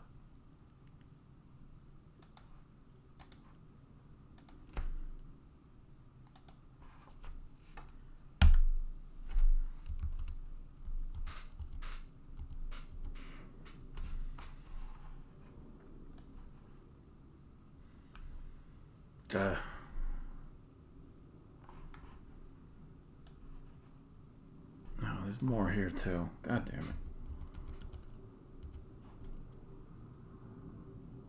I don't think it's going to be that bad. I don't think it's going to be that bad. Let's just undo that. What's worse is if I have inconsistency.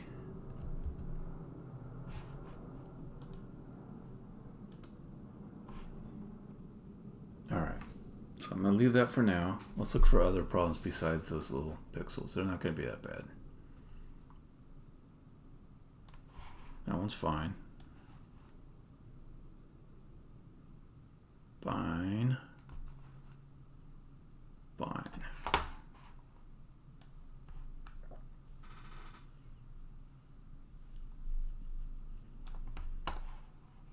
Cool.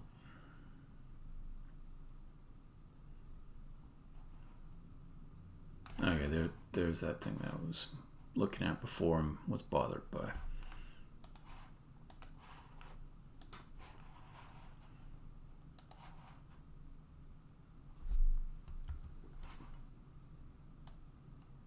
Oh, no.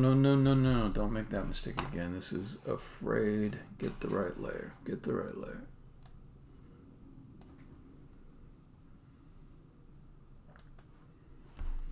Oh, it just occurred to me that when this is all done, it will all be merged into a single layer anyhow. Okay, here's the other kind of thing. Davey! So many little touches on this thing.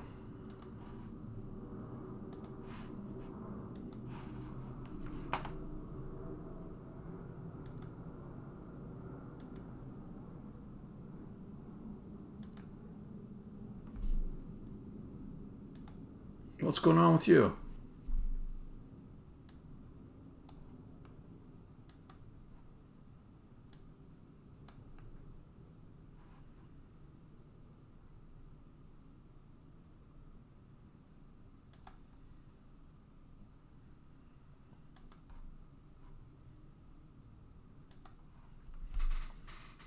Also, I don't know why you don't focus on point and click. I feel like that should be your genre.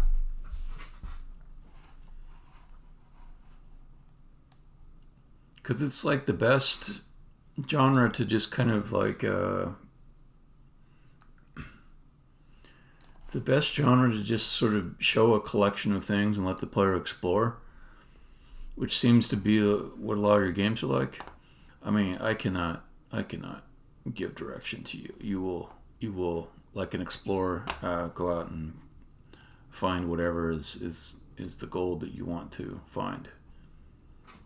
But I was like, the dude should be making point and clicks.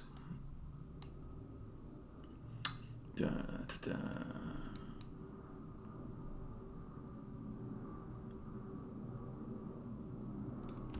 Okay, that one's fine.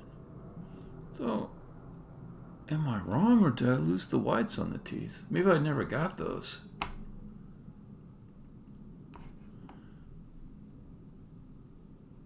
What's your dream game? Okay, so this one is thinking.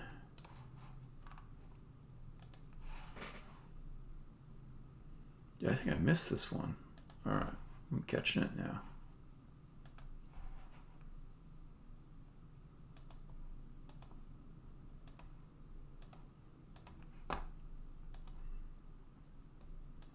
As long as it's got creepy fish in it, that's the main thing.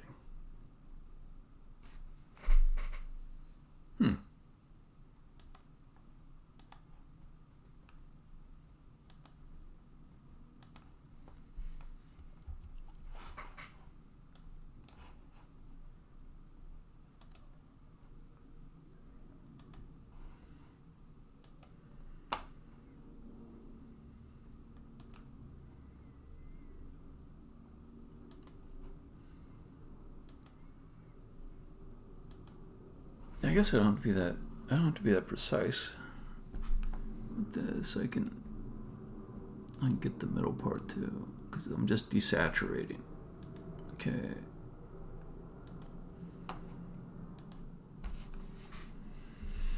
Bam. Okay, white teeth. I wish I could get my teeth white this easily. Oh yeah, I didn't get this one either. Okay, so this is happy. I think I missed a row.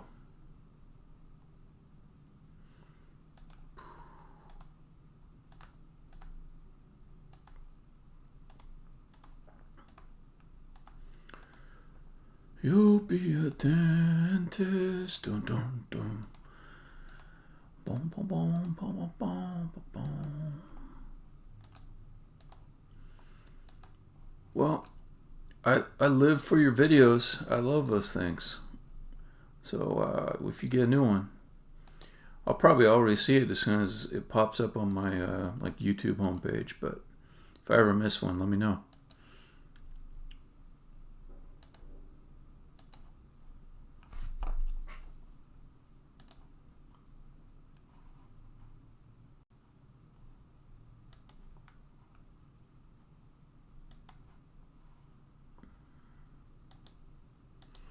I do feel like a dentist.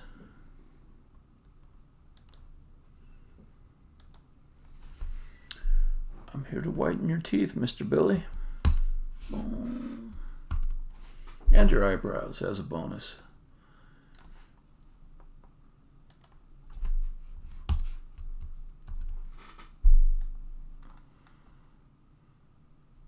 Alright, that one looks fine. Okay. Looks like I just missed a couple, maybe. Yeah, okay.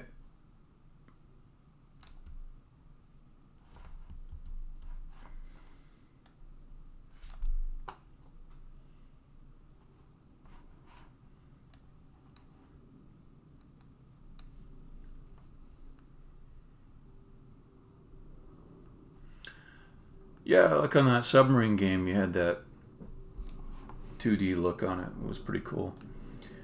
Okay, got all these. Alright, let's whiten up the talking mouths.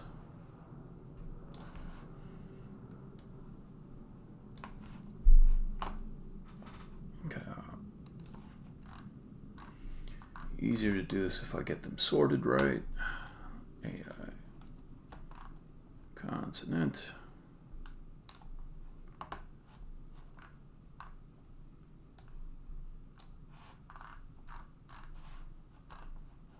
E.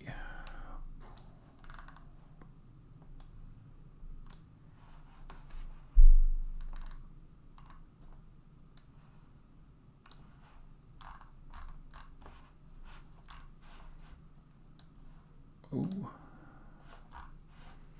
MVP. I think U is next, then WQ. Yeah, okay. Come back up here. Let's get those teeth white. Very important you have white teeth. Very important.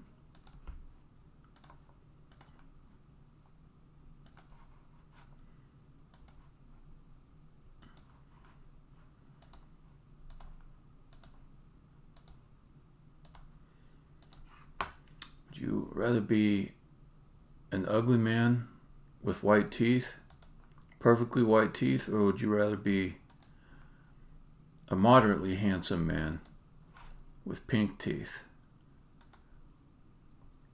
And also you could never explain why your teeth were pink. Whenever someone asked, you just like, I don't know.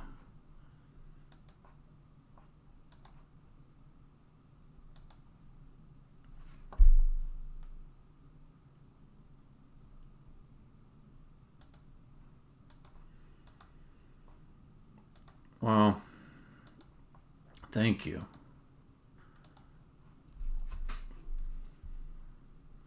All right.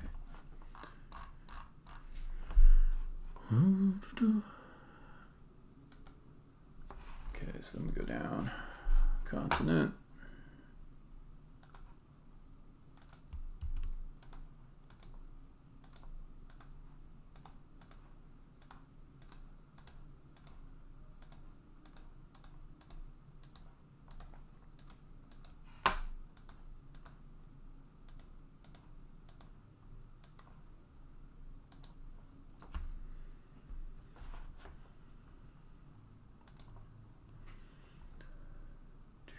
Let me see. I gotta be more specific.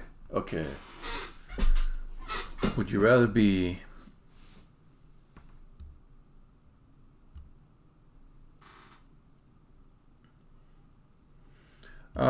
not that many. And also, there's some characters I'll spend more time on. Billy and M, they're the two characters that have the most time in the game. So I'll hassle over them quite a bit. Let's see, this is E. But then there's like a bunch of NPC type characters. Where I will I'll make some repeatable parts on them and just knock them out kind of quick. There's only certain characters I want to spend this much time with. But altogether, maybe 8 characters, something like that.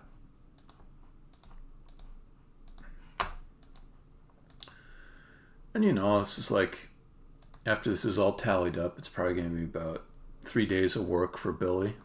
I think I spent about that much on him. It's not too bad. It's not unreasonable for me to complete it.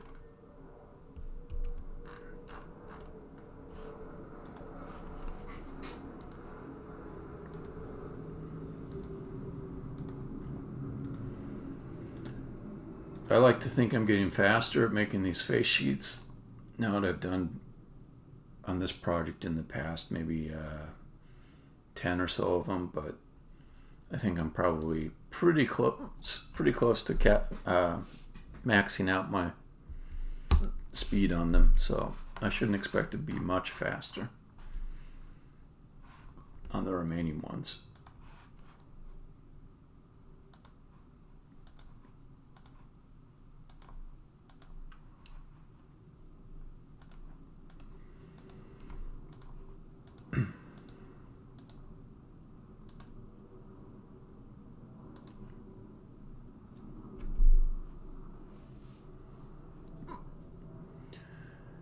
Yeah,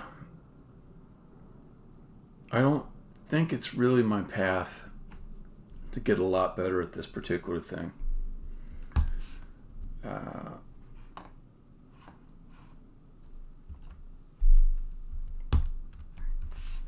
If things worked out exactly how I wanted them to,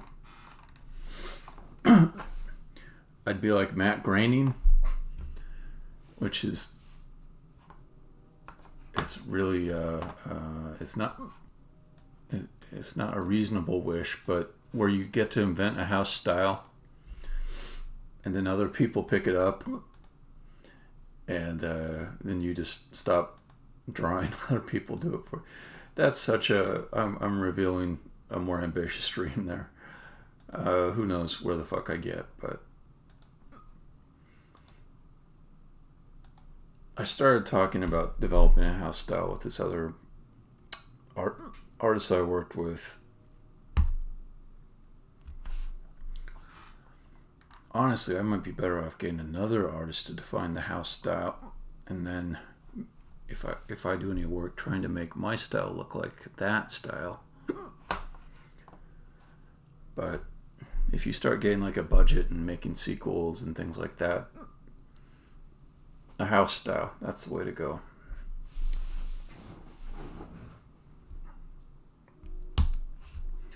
Okay.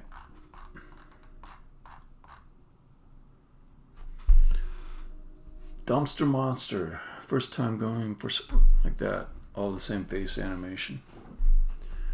I'm trying to remember the Dumpster Monster. Wait, you got your Dumpster Monster in the video? I'm gonna finish up these mouths though.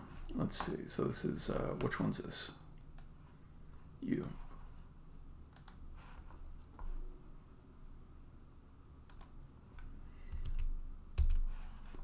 All right. Let's see. Gatekeeper, Davey. Boom.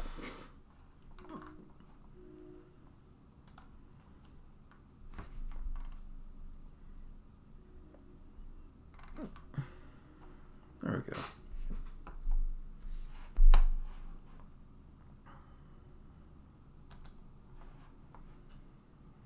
Oh yeah, this guy.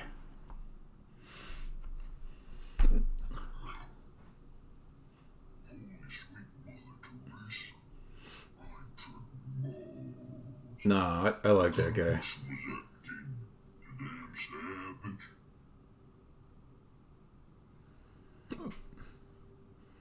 Uh,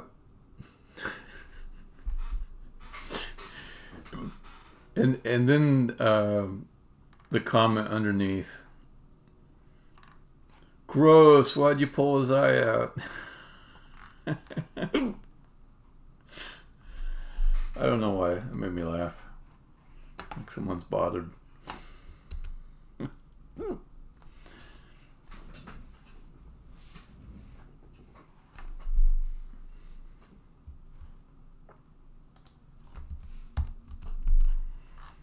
Alright, let's finish this. Oh, goddamn hiccups.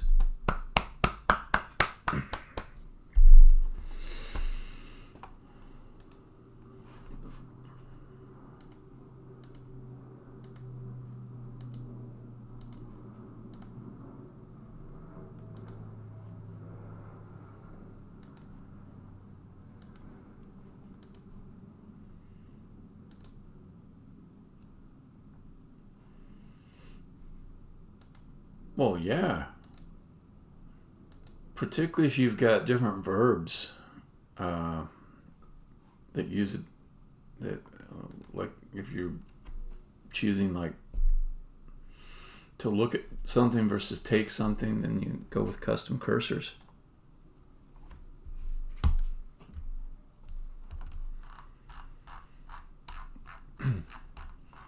So I found the other day on YouTube the very first game that I made art for. The very first game is so weird. I was a cannibal for the FBI. This is like when I was 18, maybe 19. It's on the Amiga.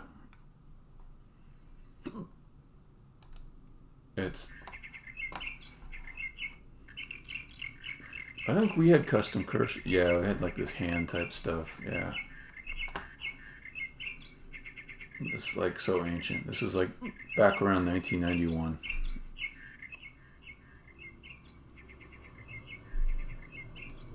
And I would always draw clouds diagonally. I thought that was cool or something. But then I look at it now, it doesn't make any sense to me.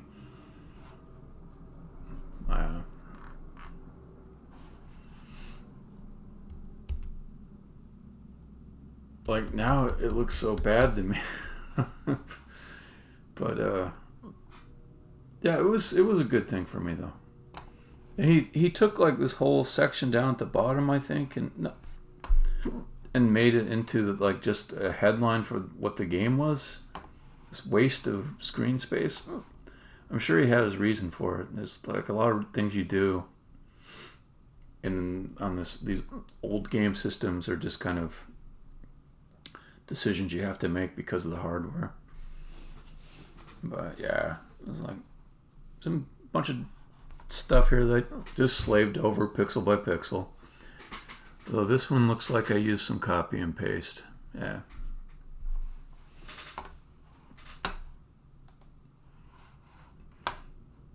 Oh, also my first game with music. Let's see if I got the music. Here we go.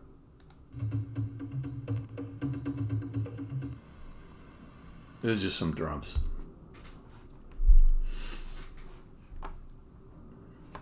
But yeah, you got a good art style. I do like it. It lends itself to a sort of uneasy ridiculousness. Like it doesn't give you like a good feeling to look at it, but will make you laugh.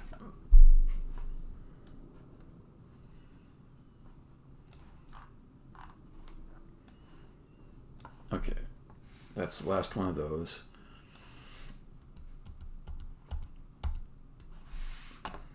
Okay, the other things I know I need to do. I think I've got enough time to do them tonight. This thing that's supposed to go behind the eyes is not good for every single one of these faces. So let me see if I can fix that.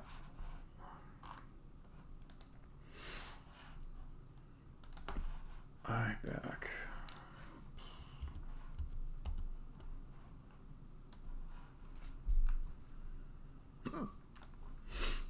Oh man, these hiccups are really bugging me. I'm gonna be quiet for a little bit.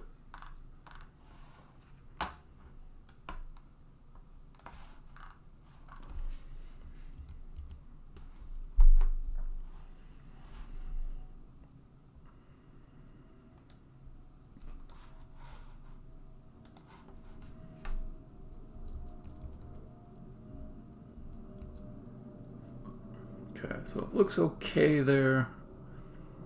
The trick is to make it so that it looks good for all the other faces too. And I think a key thing is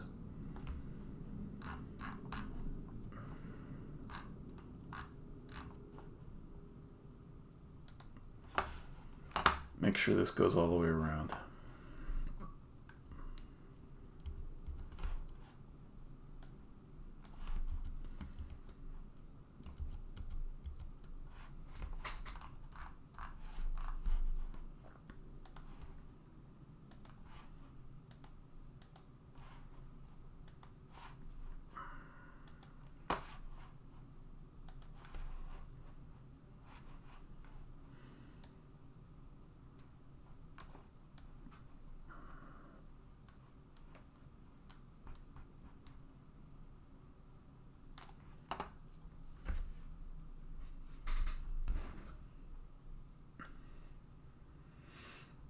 Well, it's good to know I'm in good company, but I've been thinking about that a little bit. So yesterday I watched a whole bunch of stuff on game promotion, just different YouTube videos and stuff. Because actually, no, that's not quite accurate. I watched stuff on getting a publisher. And my hope was, publisher is going to do all this work of promoting the game, and I'll just be out of that business. Let them do it. They're good at it. They know how to do it. But there's this thing where you're supposed to, when you approach the publisher to make a really convincing pitch, show some evidence of buzz around your game. And I'm kind of like, if I've done that, what do I need you for? But it's not ever quite that simple, because in theory they could take it to the next level, which would be harder for you to achieve. So in order to do that, what do? Exactly this thing that you were talking about the other day. You you make a bunch of GIFs and media posts and stuff like that. So I really don't want to spend time doing that. I do have some money in the bank.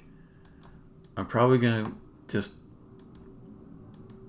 hire somebody to do like some kind of low level PR and set up a little bit of a weekly goals type of a thing, like make 10 posts and hit these websites and certain cadences and stuff like that.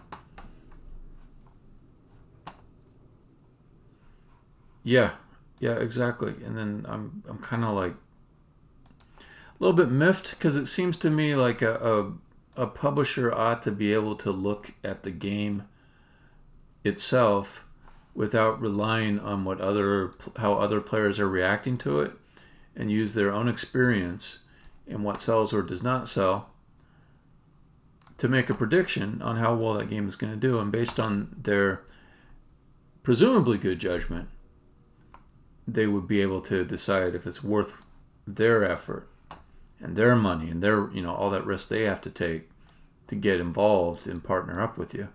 Seems like it should work that way. But apparently you're better off if you come showing that you've already made some progress there, which I found a little bit demoralizing. But there's all these little things like that are sort of pointing towards, okay, you got to do a whole bunch of stuff yourself. And I'm also not looking forward to doing the very careful negotiation to keep not just creative control, but okay, to be more nuanced about it. I think it's not too hard to make a deal with a publisher where you retain creative control, from what I understand and from my own experience in the industry. But what is harder is to figure out your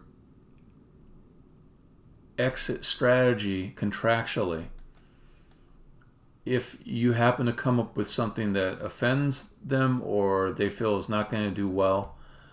So you have to figure out some way where you can get out of the deal, perhaps, if they no longer decide they want to promote your work. And there might be varying levels of that. And I was working with a publisher once who at the time, well, okay, I don't want to say any bad shit about some people who actually did a few good things for me. But I'll say there was at least one publisher, the handful of publishers I worked with, who just was not doing very much to promote the game. And there wasn't an easy way to get out of that. So if I create something in my game which they really don't like, they can put the game sort of at the bottom of their pile.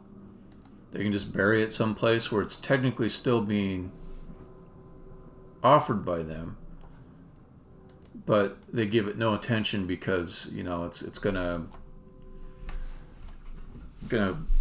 jar with their goals or something. Doesn't match what they want to do.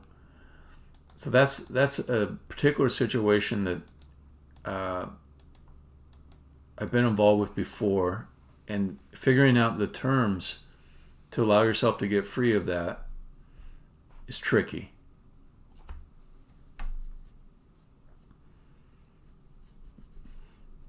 Yeah. So what I'm instead looking at is I'll self-publish and kind of partner with service providers to do some things that maybe I don't want to do myself. And that's got its own perils. So like the good thing, like if you get a publisher to do your marketing and PR for you, is they have the incentive to make good decisions with the money that's spent on advertising or promoting or going to shows. They have incentive to make good decisions because they're spending their own money to do it, and they're getting a chunk of the profits of the game. Or if you go to a PR company, they got no skin in the game. So you have to watch that very carefully to make sure that they're not going to spend like $10,000 making some really fancy video trailer, but it just doesn't do shit for you. It doesn't pay back the money you put into it. All right, let's see how well this thing does. I think it'll fare a lot better than the old one, but we'll see.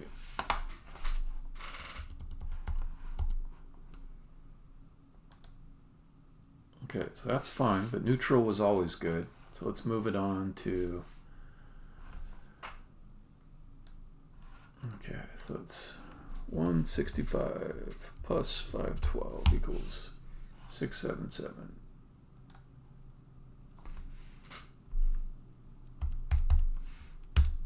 Yeah.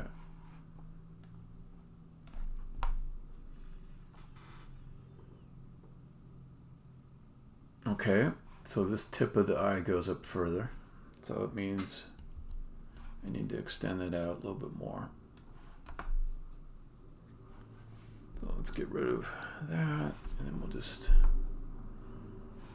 I feel like I'm overdoing this dark gray color. I may have to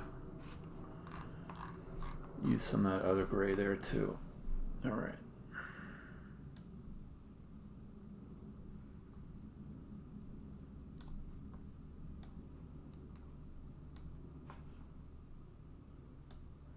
I don't want to have a different eye back part for every single emotion face. That's not how my face sheet works. I want to make one that works for all of them.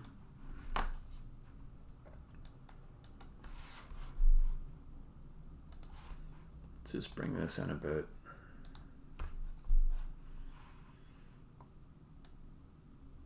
For reals, don't look at them too long.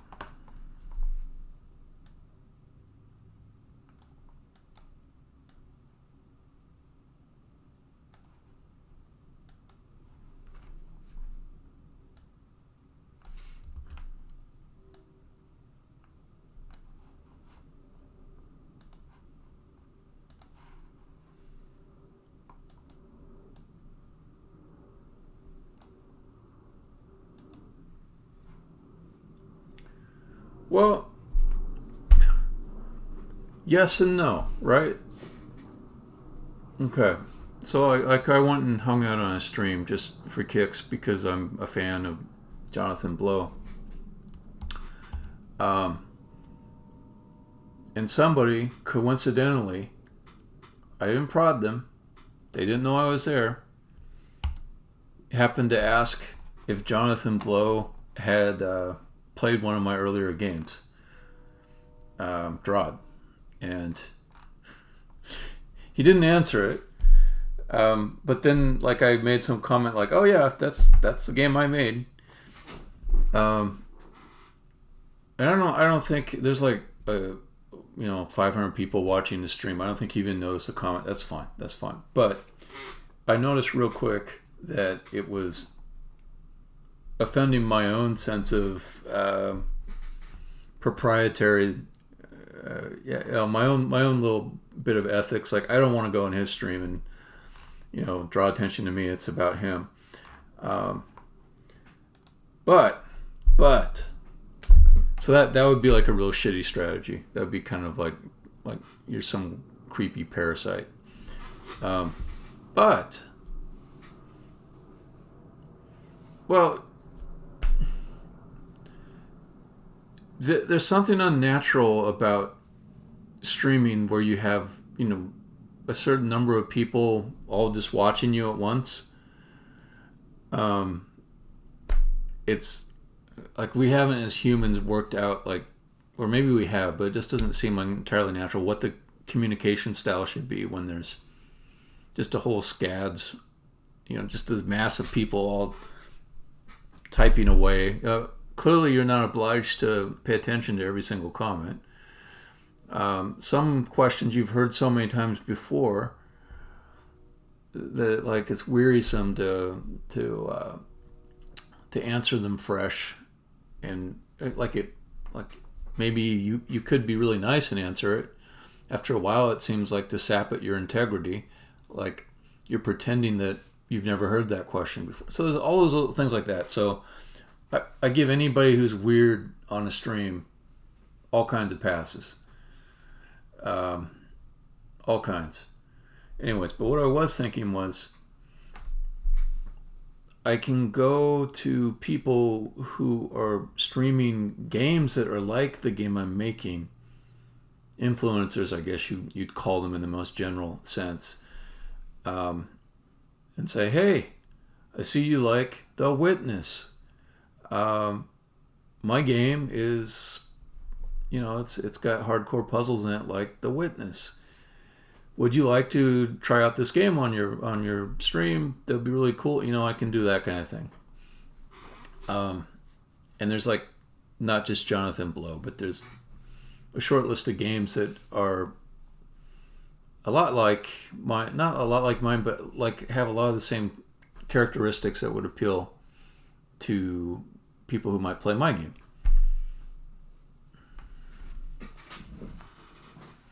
Yeah, exactly.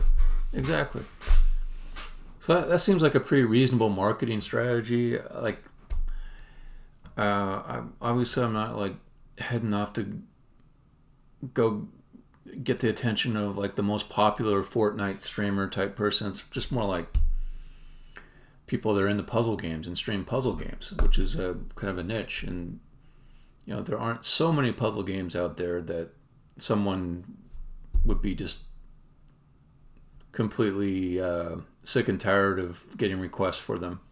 That's my thought. I don't know. I haven't tried it yet. It just seems like a reasonable approach. I don't know.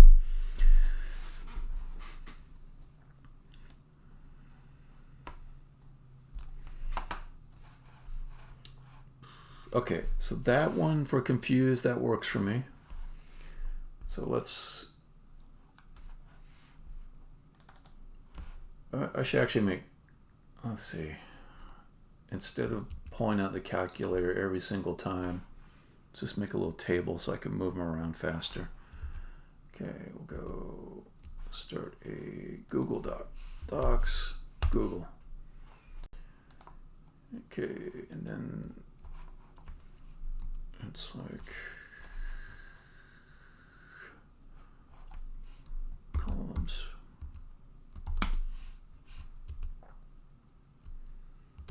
Okay, 677. Okay, minus 512. Okay, 165. Plus 1024. 1189.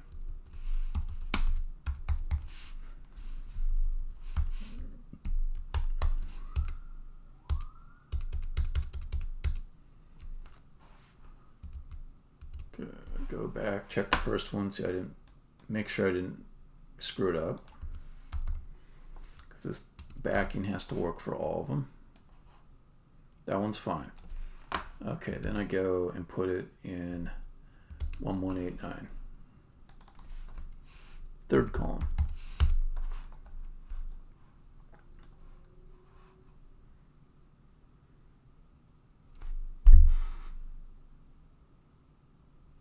It's not bad, but it seems like it could go up a little bit higher there with this light gray.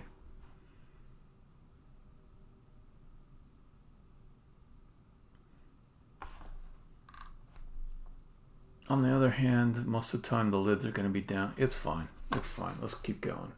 Okay, 226 plus 512.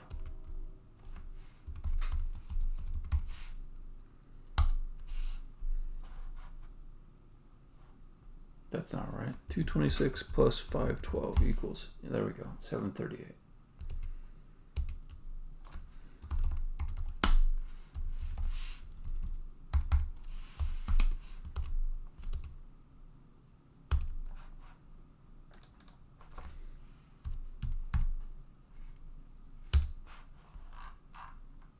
That one's fine too. Okay, then we'll go 677.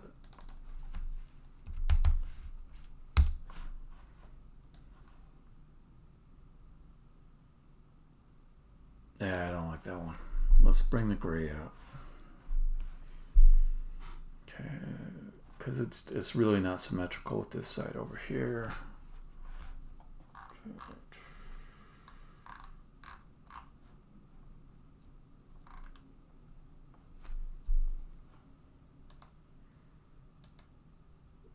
This one's evil. Okay.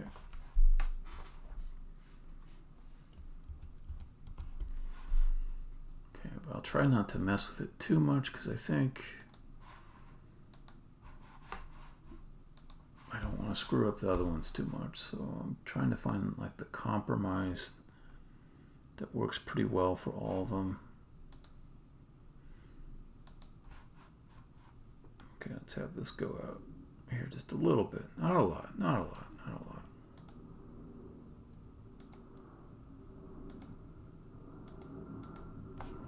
Okay.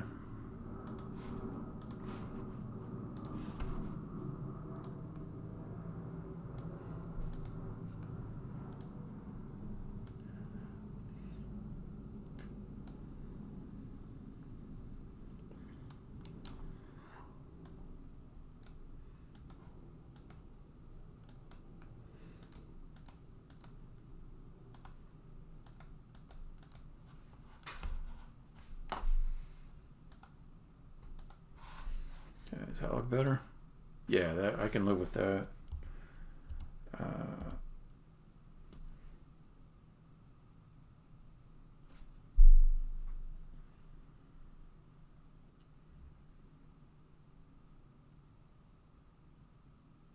Okay, where to get a prefab's location for instantiating. So when you call the instantiate method, you can pass a transform, or not a transform, a position to it if you want. And you can say exactly where you want it to be positioned at. That might not be what you're asking, though.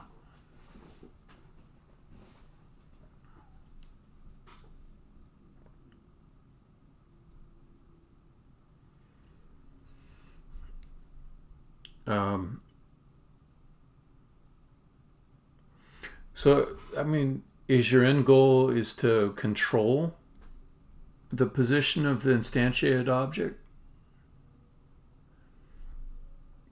Like to put it in a specific location?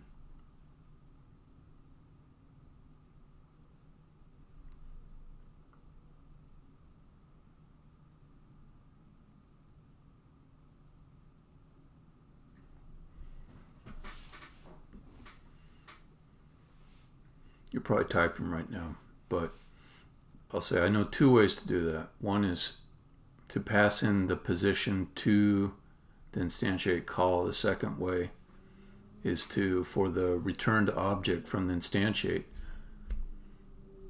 Okay, you press C, a clone is deployed where the player is. After 5 seconds, you can teleport back to that instantiated prefab's position. Okay, so when you call instantiate, it's going to return a game object, and that game object will have a transform, and you can get the position from it at that time when you instantiate it. That's assuming that the prefab is instantiating where you want it to.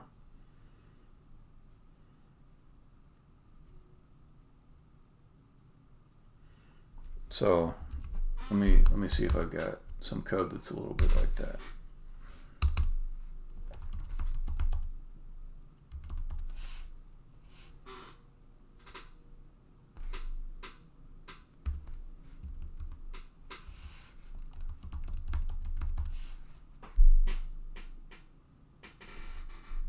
I understand. Let's see. So this is a reasonable example. So, and tell me if it matches the situation that you want. So here I'm making a clone object, right? And the key thing is that you save the return value of this call, and then underneath here you've got the transform property of it, which from there you can get the position.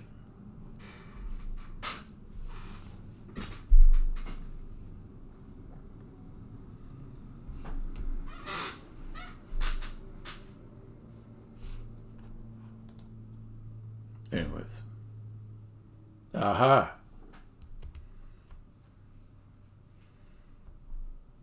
It will work. It will work, I tell you.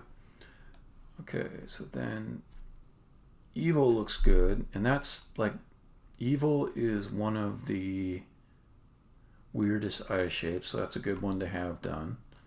Let's move it to afraid, which is another extreme one.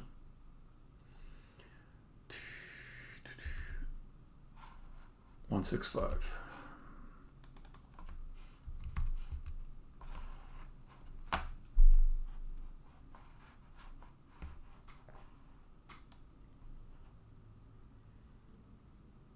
I think that works fine.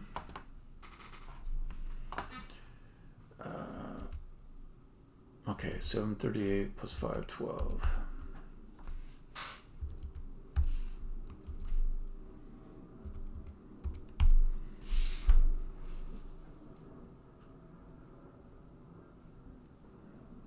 I mean, I don't know how it would work in the game, but I can picture ways where that would be pretty fun.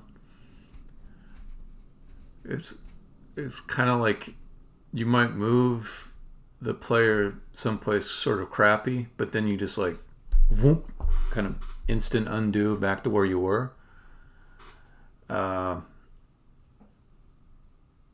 Yeah, that sounds kind of interesting.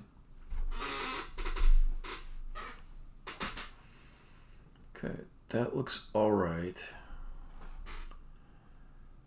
Okay, then we go next. What is 1250?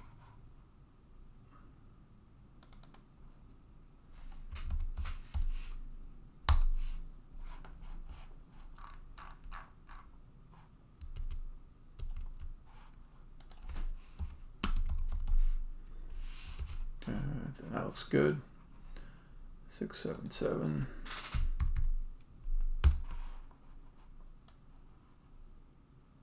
Cool. 1189.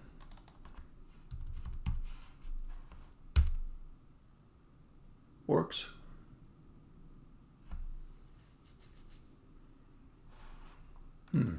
Not heard that term before. A skill ceiling.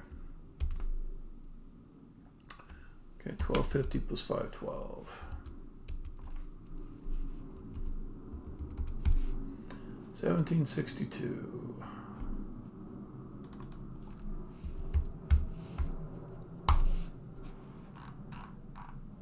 Yeah. 677.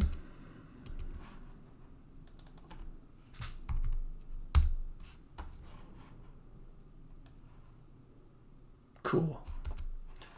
And 165.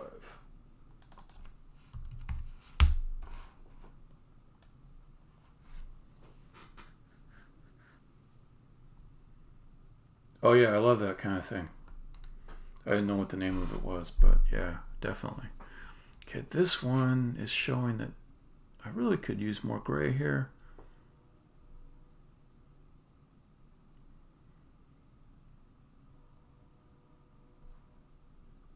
I think that's fine. I'll just add a little more gray there. I don't think that's going to cause any harm.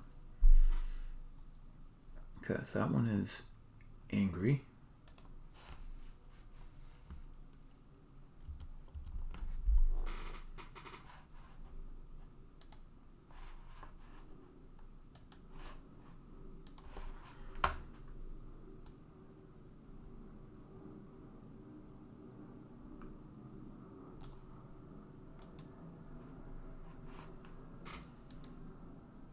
Yeah.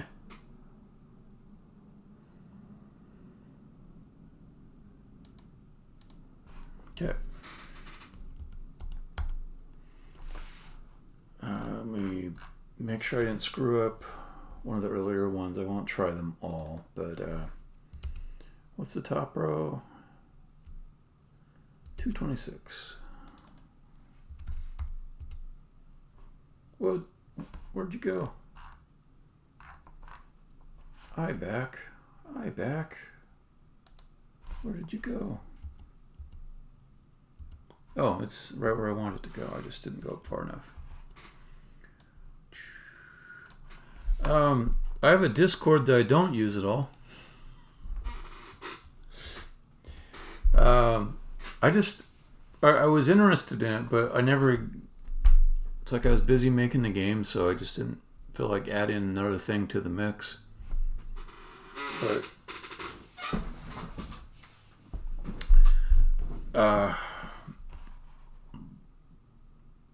yeah, I guess I could do one.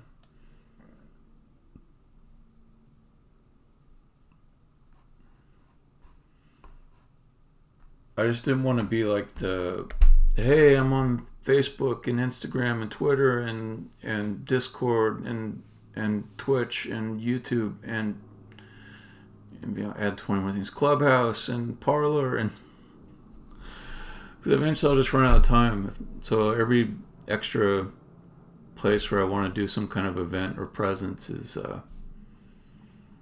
it's got to be justified.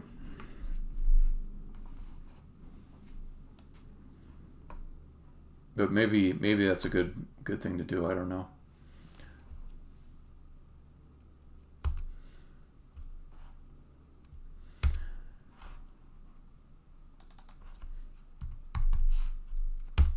Okay, this seems like it's gonna work. Alright, I think this is fine.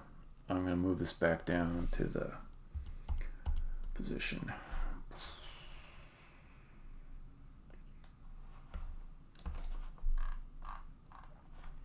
Okay, then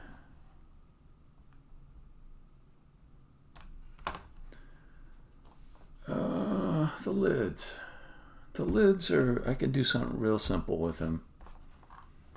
Just get more generous with the amount of area they cover, and I think from there I should be able to get them lined up right. Okay. Okay, let's position these in some reasonable way using these handy dandy lines I made.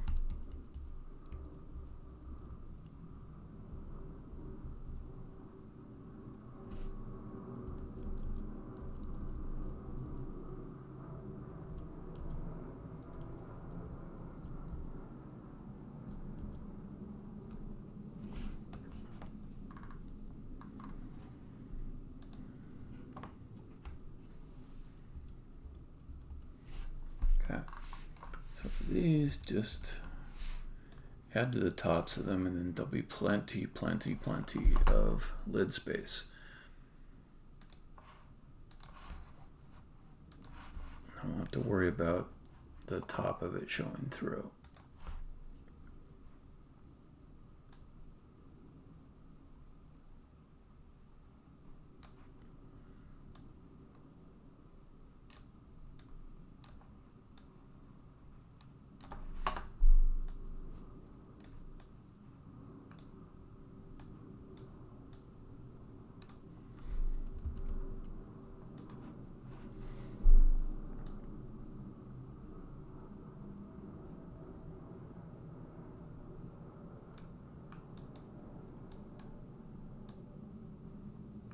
Okay. All right, maybe the last thing. I need to take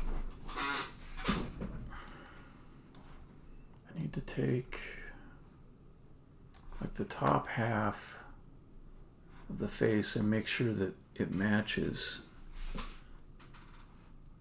these talking mouths. Oh man, I don't mind at all. I do not mind even the slightest. Don't worry about it. Good company.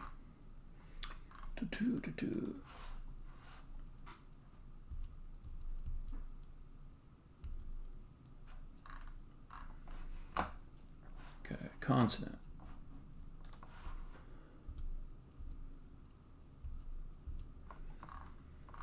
E.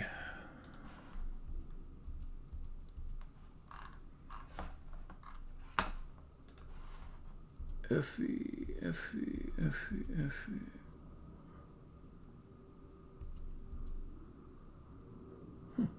Okay. L.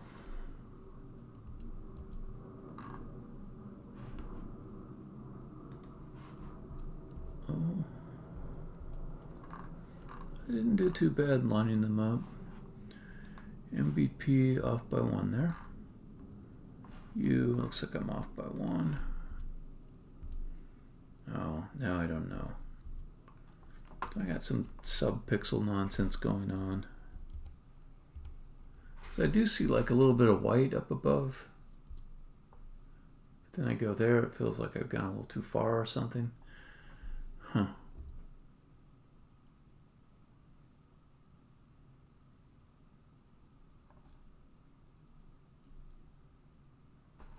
Almost looks like this got sampled at some point and it's blurring between the two lines, which is some bad thing about my template. I don't like that. Yeah, but if I go up 1, it's too far. If I go down, it shows. So I think my template is lacking. Tell me the image size on this is not. Okay. Whew.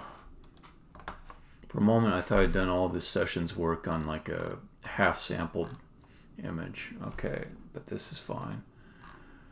Okay, this is just a shitty template. I gotta clean this up at some point. Not today, though. Like I should not have a line right in the middle that's half of this and half the other. That'll just lead to problems.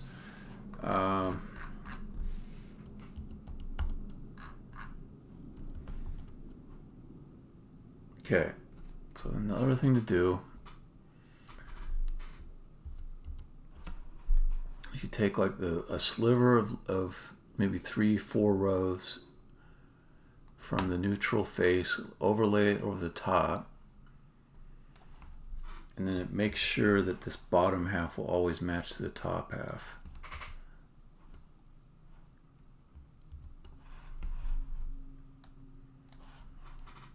This is kind of tricky.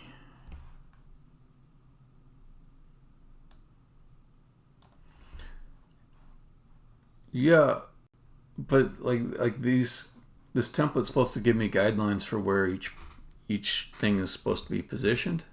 If it was just a transparent background, which it will be in the final asset, but if it was just a transparent background now, I'd have no guidance as to where everything was supposed to go. So this is supposed to tell me where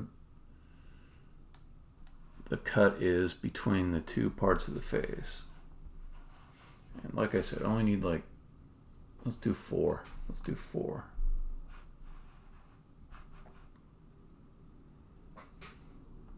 Okay, just copy that from neutral.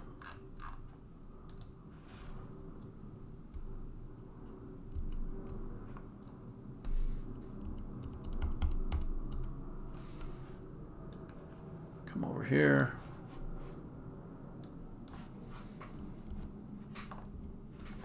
Just paste. Boom.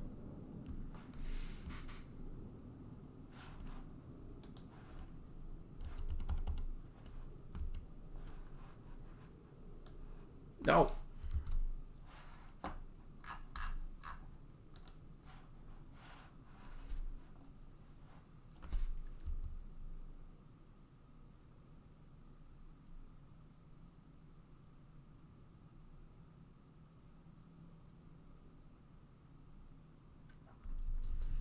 Okay, I forget what the spacing is between these. I think it's like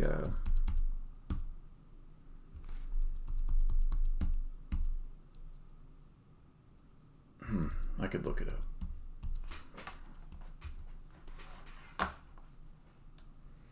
I don't need to use numerical spacing. I can align it visually. That'll be faster.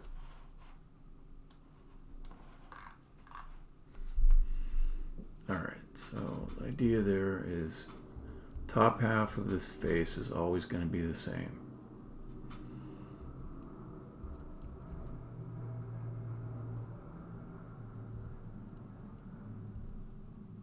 It weirds me out in a little bit that it's already looking fairly different.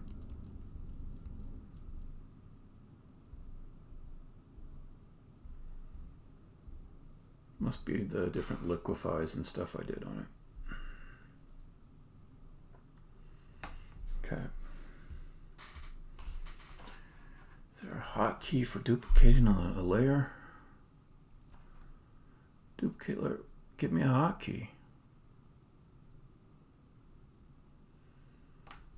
Well, that's unexpected to me because I figure you would have gone with your own music, which has got that eerie synth-wavy feel.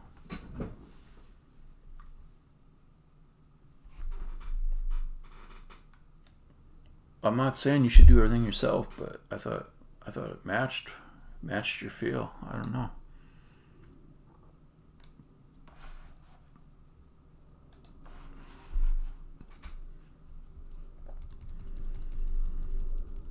Also, you got that whole retro 80s thing going with like VHS tapes and stuff. Neon. Anyways, don't give up on that feel. I love that stuff. That's awesome.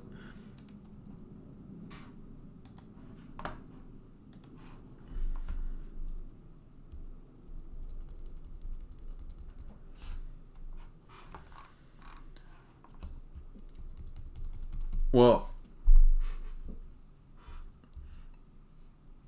what's the what? What's the situation? I mean, what is it about the work that he's given you that's making you have pause? And actually, it's cool if you don't want to talk about it, because I understand this is like on a public stream, and it might be something you want to work out with him directly.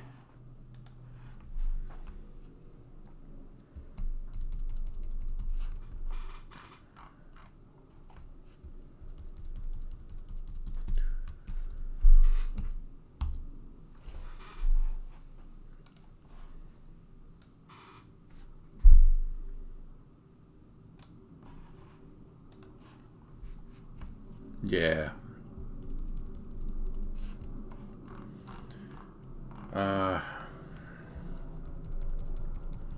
So I've had mostly good luck with musicians where I ask them to do work.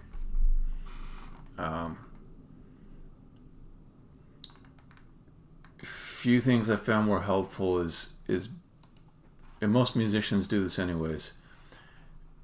Before they do like a completely finished song, they give you like these really short samples of what the finished piece may sound like, and then you say like, no, that's totally not really what I wanted. And it's not even that much of a loss for them, because it's like a usable idea they could use on a different project. If they can just put it together in like maybe 15 minutes or something like that, then it's usually not a bad thing to walk away from a piece of sampled music, like a not sampled, but like a music sample as opposed to a full song. But like if you have too many of those I'm sorry, not what I'm looking for type things, and usually it works out best for both people that can part company.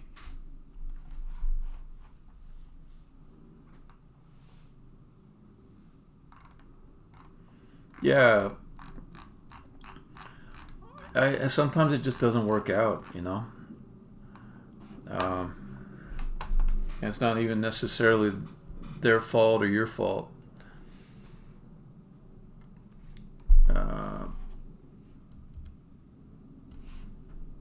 Okay, so then this part is just a little bit of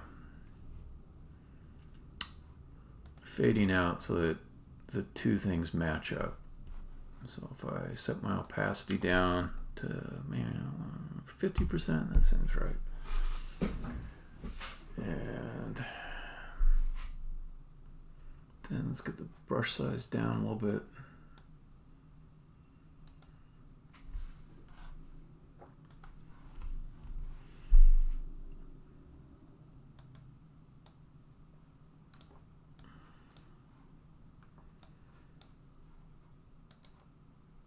The worst problems I have with a musician, and he was really a very good at dang it, I'm like deleting the wrong thing. Let's see. There was this guy, like he was so good that like everything that he would produce for the song samples, my mouth was just watering over them. Like I was like, oh, that's great. Go ahead, just make more like that. Make the full song like that. And then he would never come back with the full song. He would say, okay, you know what? That piece may have been good, but I got something that's better. And he'd come back with another sample and go, whoa, that new sample is blowing me away. I love it. Okay, I'm down with your new direction. Let's just do that. That sounds really good.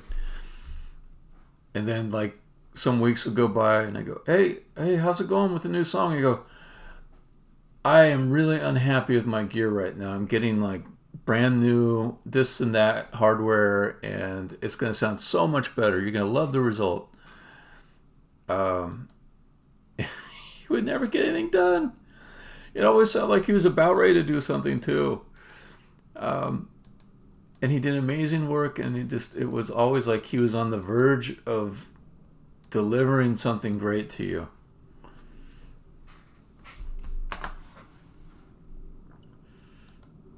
And yeah. So that situation, yeah, it definitely comes up every once in a while.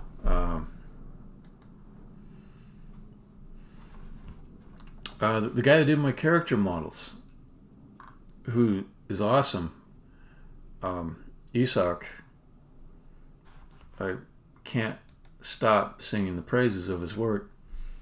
He took off for like 3 months, and I thought he was like maybe dead from COVID or something. It was like so sad for me. I made all these attempts to contact him, the last one was like, I'm sorry, but if I don't hear back from you, I gotta go with somebody else. I don't want to. And he was just like gone on vacation for a while.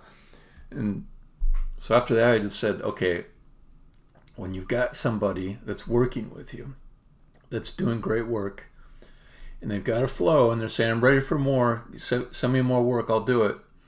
And they've got a flow going, don't mess with that. Give them everything.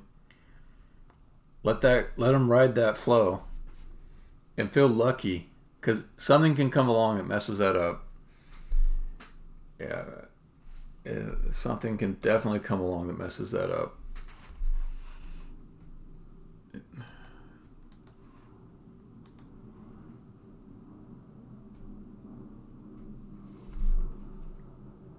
Okay, so there's one there.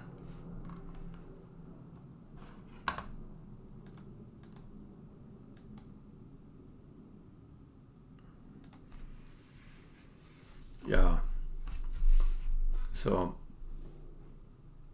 after I get this face art in, I'm just going back to finishing up my concept art to send to Isak, because he's in a flow right now,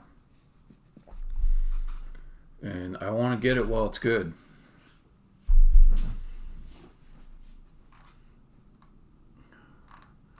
I win if he just keeps on doing exactly what he did before, just pumping out these character models. Exactly.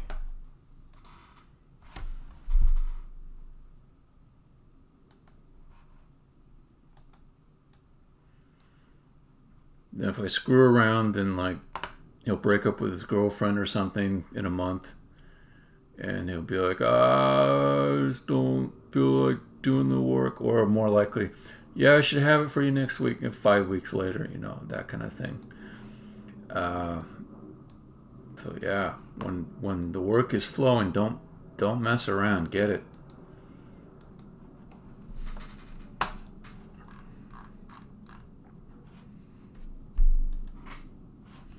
I don't want to paint him as like an unstable character. I'm just saying it's like a general thing for all these people that you don't really know that well, that they're contractors or they're people maybe volunteering, and you have no idea how long they're going to be around or what sort of mode they'll be in.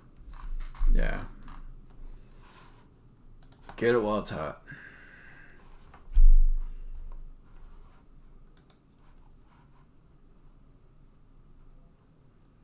Okay, come on. Where'd that go? Why can I not? Here it is. Okay, eraser. There we go.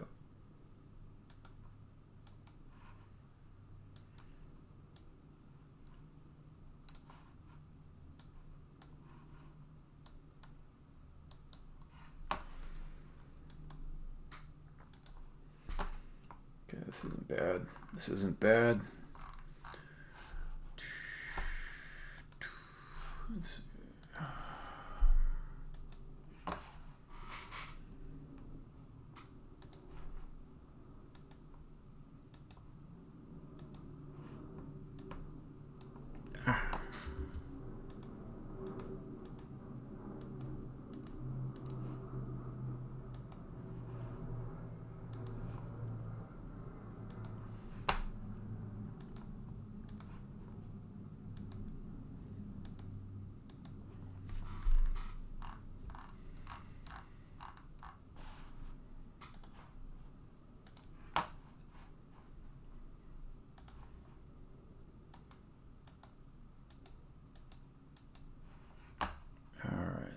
get a seamless join here. Because I'm using the same little bit off the other piece that I have to join with. I'm just touching up the edges where the new bit overlays the old bit underneath.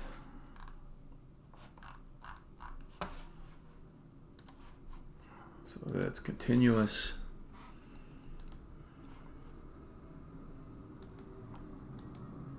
I think this will be the last bit of touch up on this that I do tonight. And the last one I know that I have to do, I'll say that as well.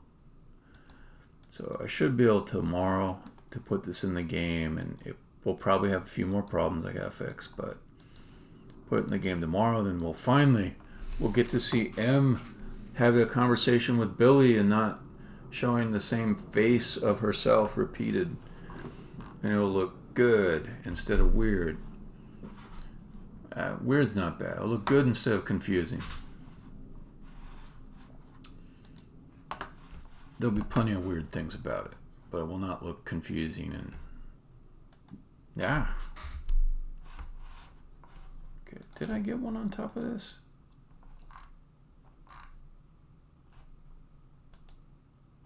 No, it looks like I got a few more to come down here with. Okay. What would be awesome is if I still have it in my clipboard, then I can do those last two. Let's see. How about Command V? Got it.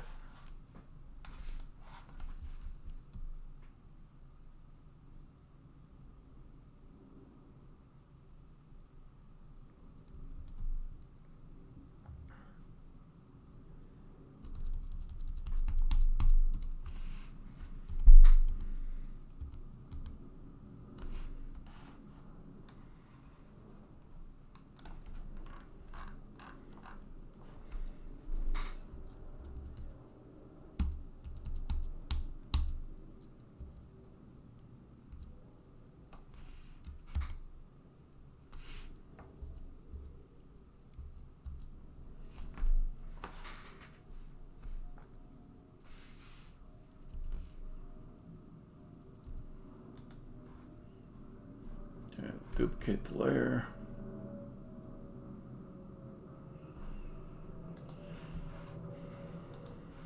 Let me go down.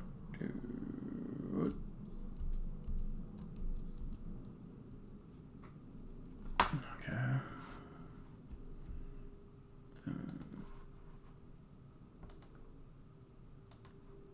Oh, I'm doing the wrong one again. Might as well do this one first.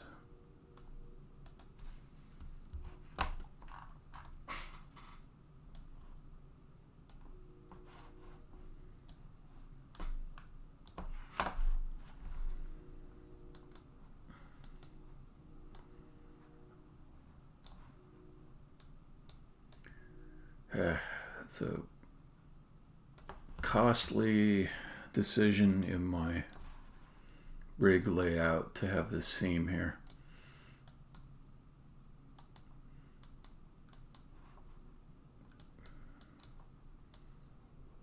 Because I do have to repeat this kind of task for a whole bunch of faces. What's easier is when you have just kind of like a blank face with a area where any mouth will fit over the top of, but I kind of wanted all this stuff with big noses and the jaw being part of the mouth animation and having it be more connected like a real face. So that's my trade-off.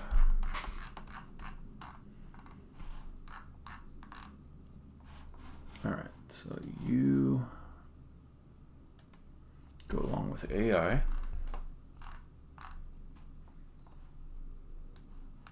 Got to merge these layers.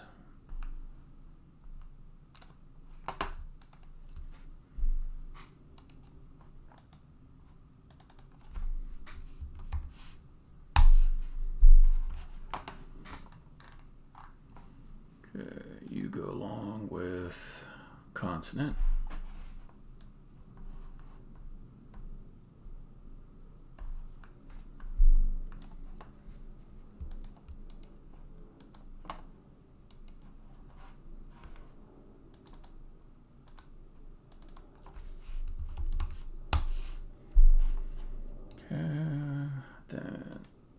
E. Go down, go down, go down, go down, go down, go down, go down, go down, go, go, go, go, go, go. Okay. Merge.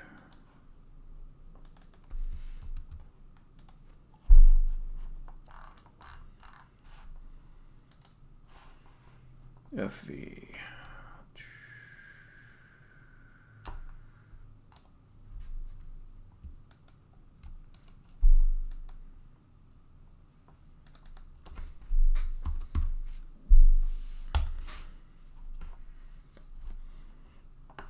I also kind of wonder on that whole publishing and promotion thing, if one of the things that I didn't like all that much got a lot better with COVID, conferences and shows. It's so damn expensive to go to them. Setting up booths and being in a booth all day, God, that sucks. Done that before. It's exciting the first 5 times you do it.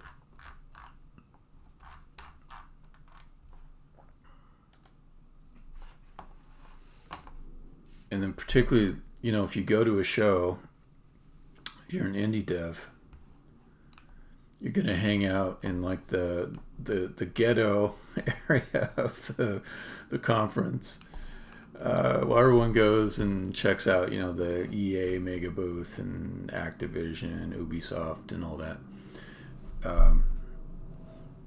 Yeah, you'll be down in indie corner, and people will be just maybe just a tad patronizing, perhaps. I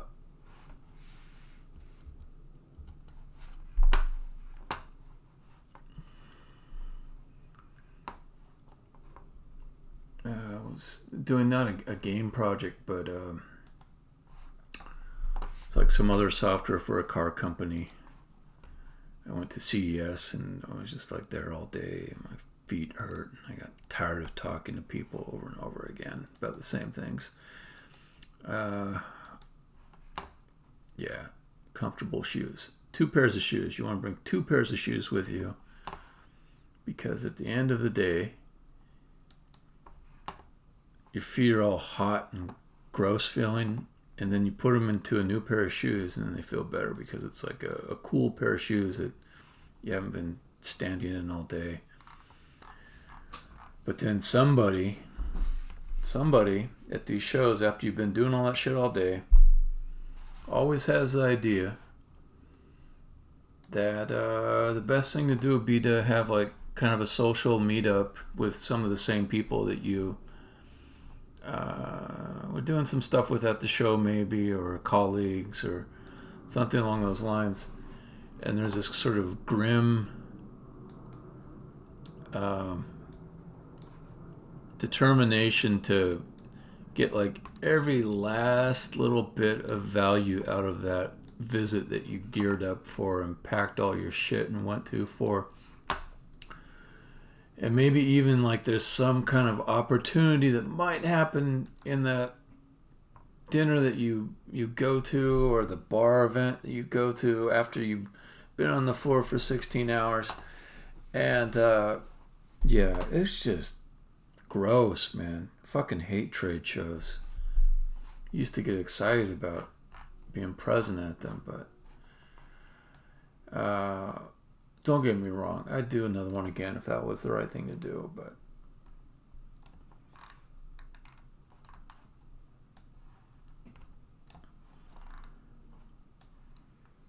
I suppose like, I don't know, it might sound kind of like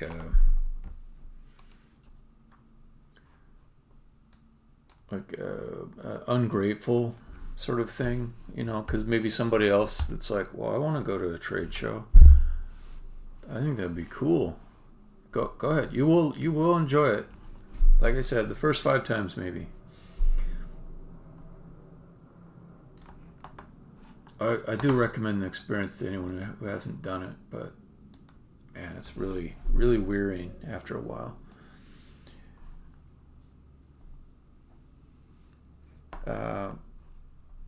I I did do one show with Drod, and it wasn't PAX. I could have gone to PAX. I didn't go to PAX. I just said, like, PAX felt like it would be a terrible place to be to me. So instead I went to a conference that was more based on like pen and paper games. It was happening at the exact same time as PAX. So I figured my game was fairly unique, and the people that would be at that conference would have more of an attention span. It'd be easier to talk to them for my little indie game. And I'd be like maybe the only person there that was demoing a computer game. Everybody else would be doing pen and paper. It wasn't a bad idea. It was actually a pretty good show for me. But the most valuable thing was I got to watch people playing my game over and over again. It just became like, what can I learn watching people play the game live right in front of me? And yeah, that part was actually pretty good. But nowadays, like, there's YouTube and recordings, and I do the same thing without having to sit around in the booth.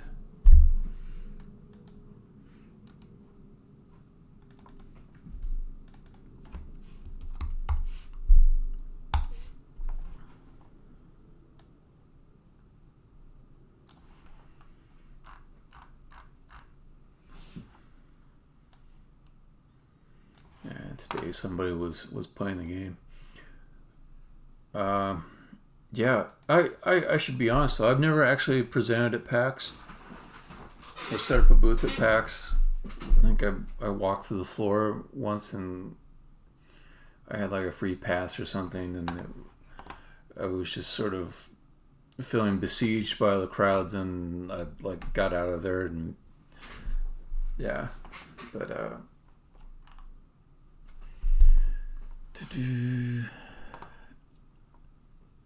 let's see. Let's get this merged into. Okay, so I got that one.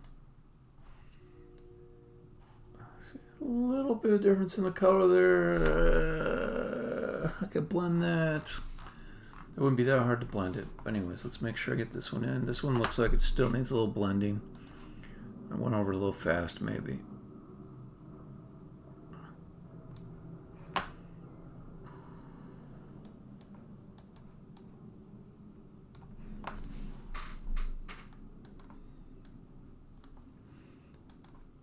Yeah, I think the romance of the show has gone out of me for sure.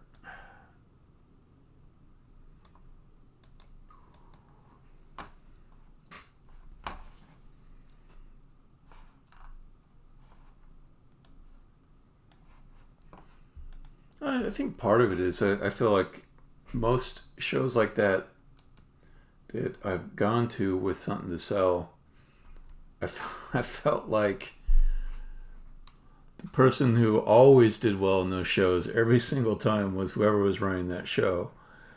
And most of the time I struggled to justify the expense of getting there, and yet whoever's running the show, they seem to be making plenty of money, so it feels like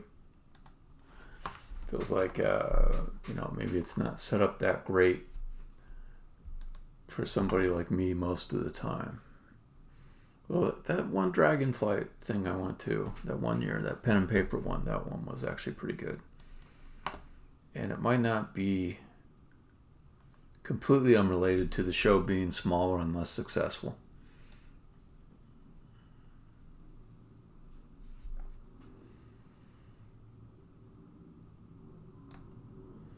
Yeah, there's this whole thing now.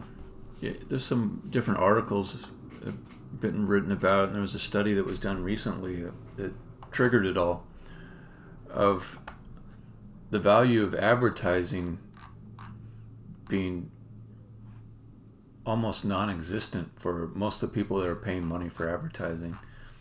I think there's a bunch of things that are like that for PR, where you just assume that the smart thing to do is to spend some money on this or that for your PR, your marketing.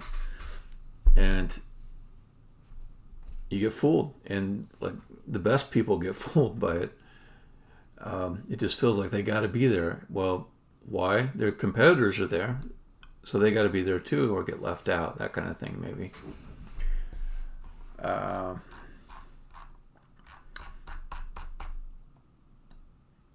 So that's one of the things I'm going to have to grapple with if I go the self-publishing route. That whole, is this worth it or not kind of problem for a whole bunch of things. All right, I think I got this.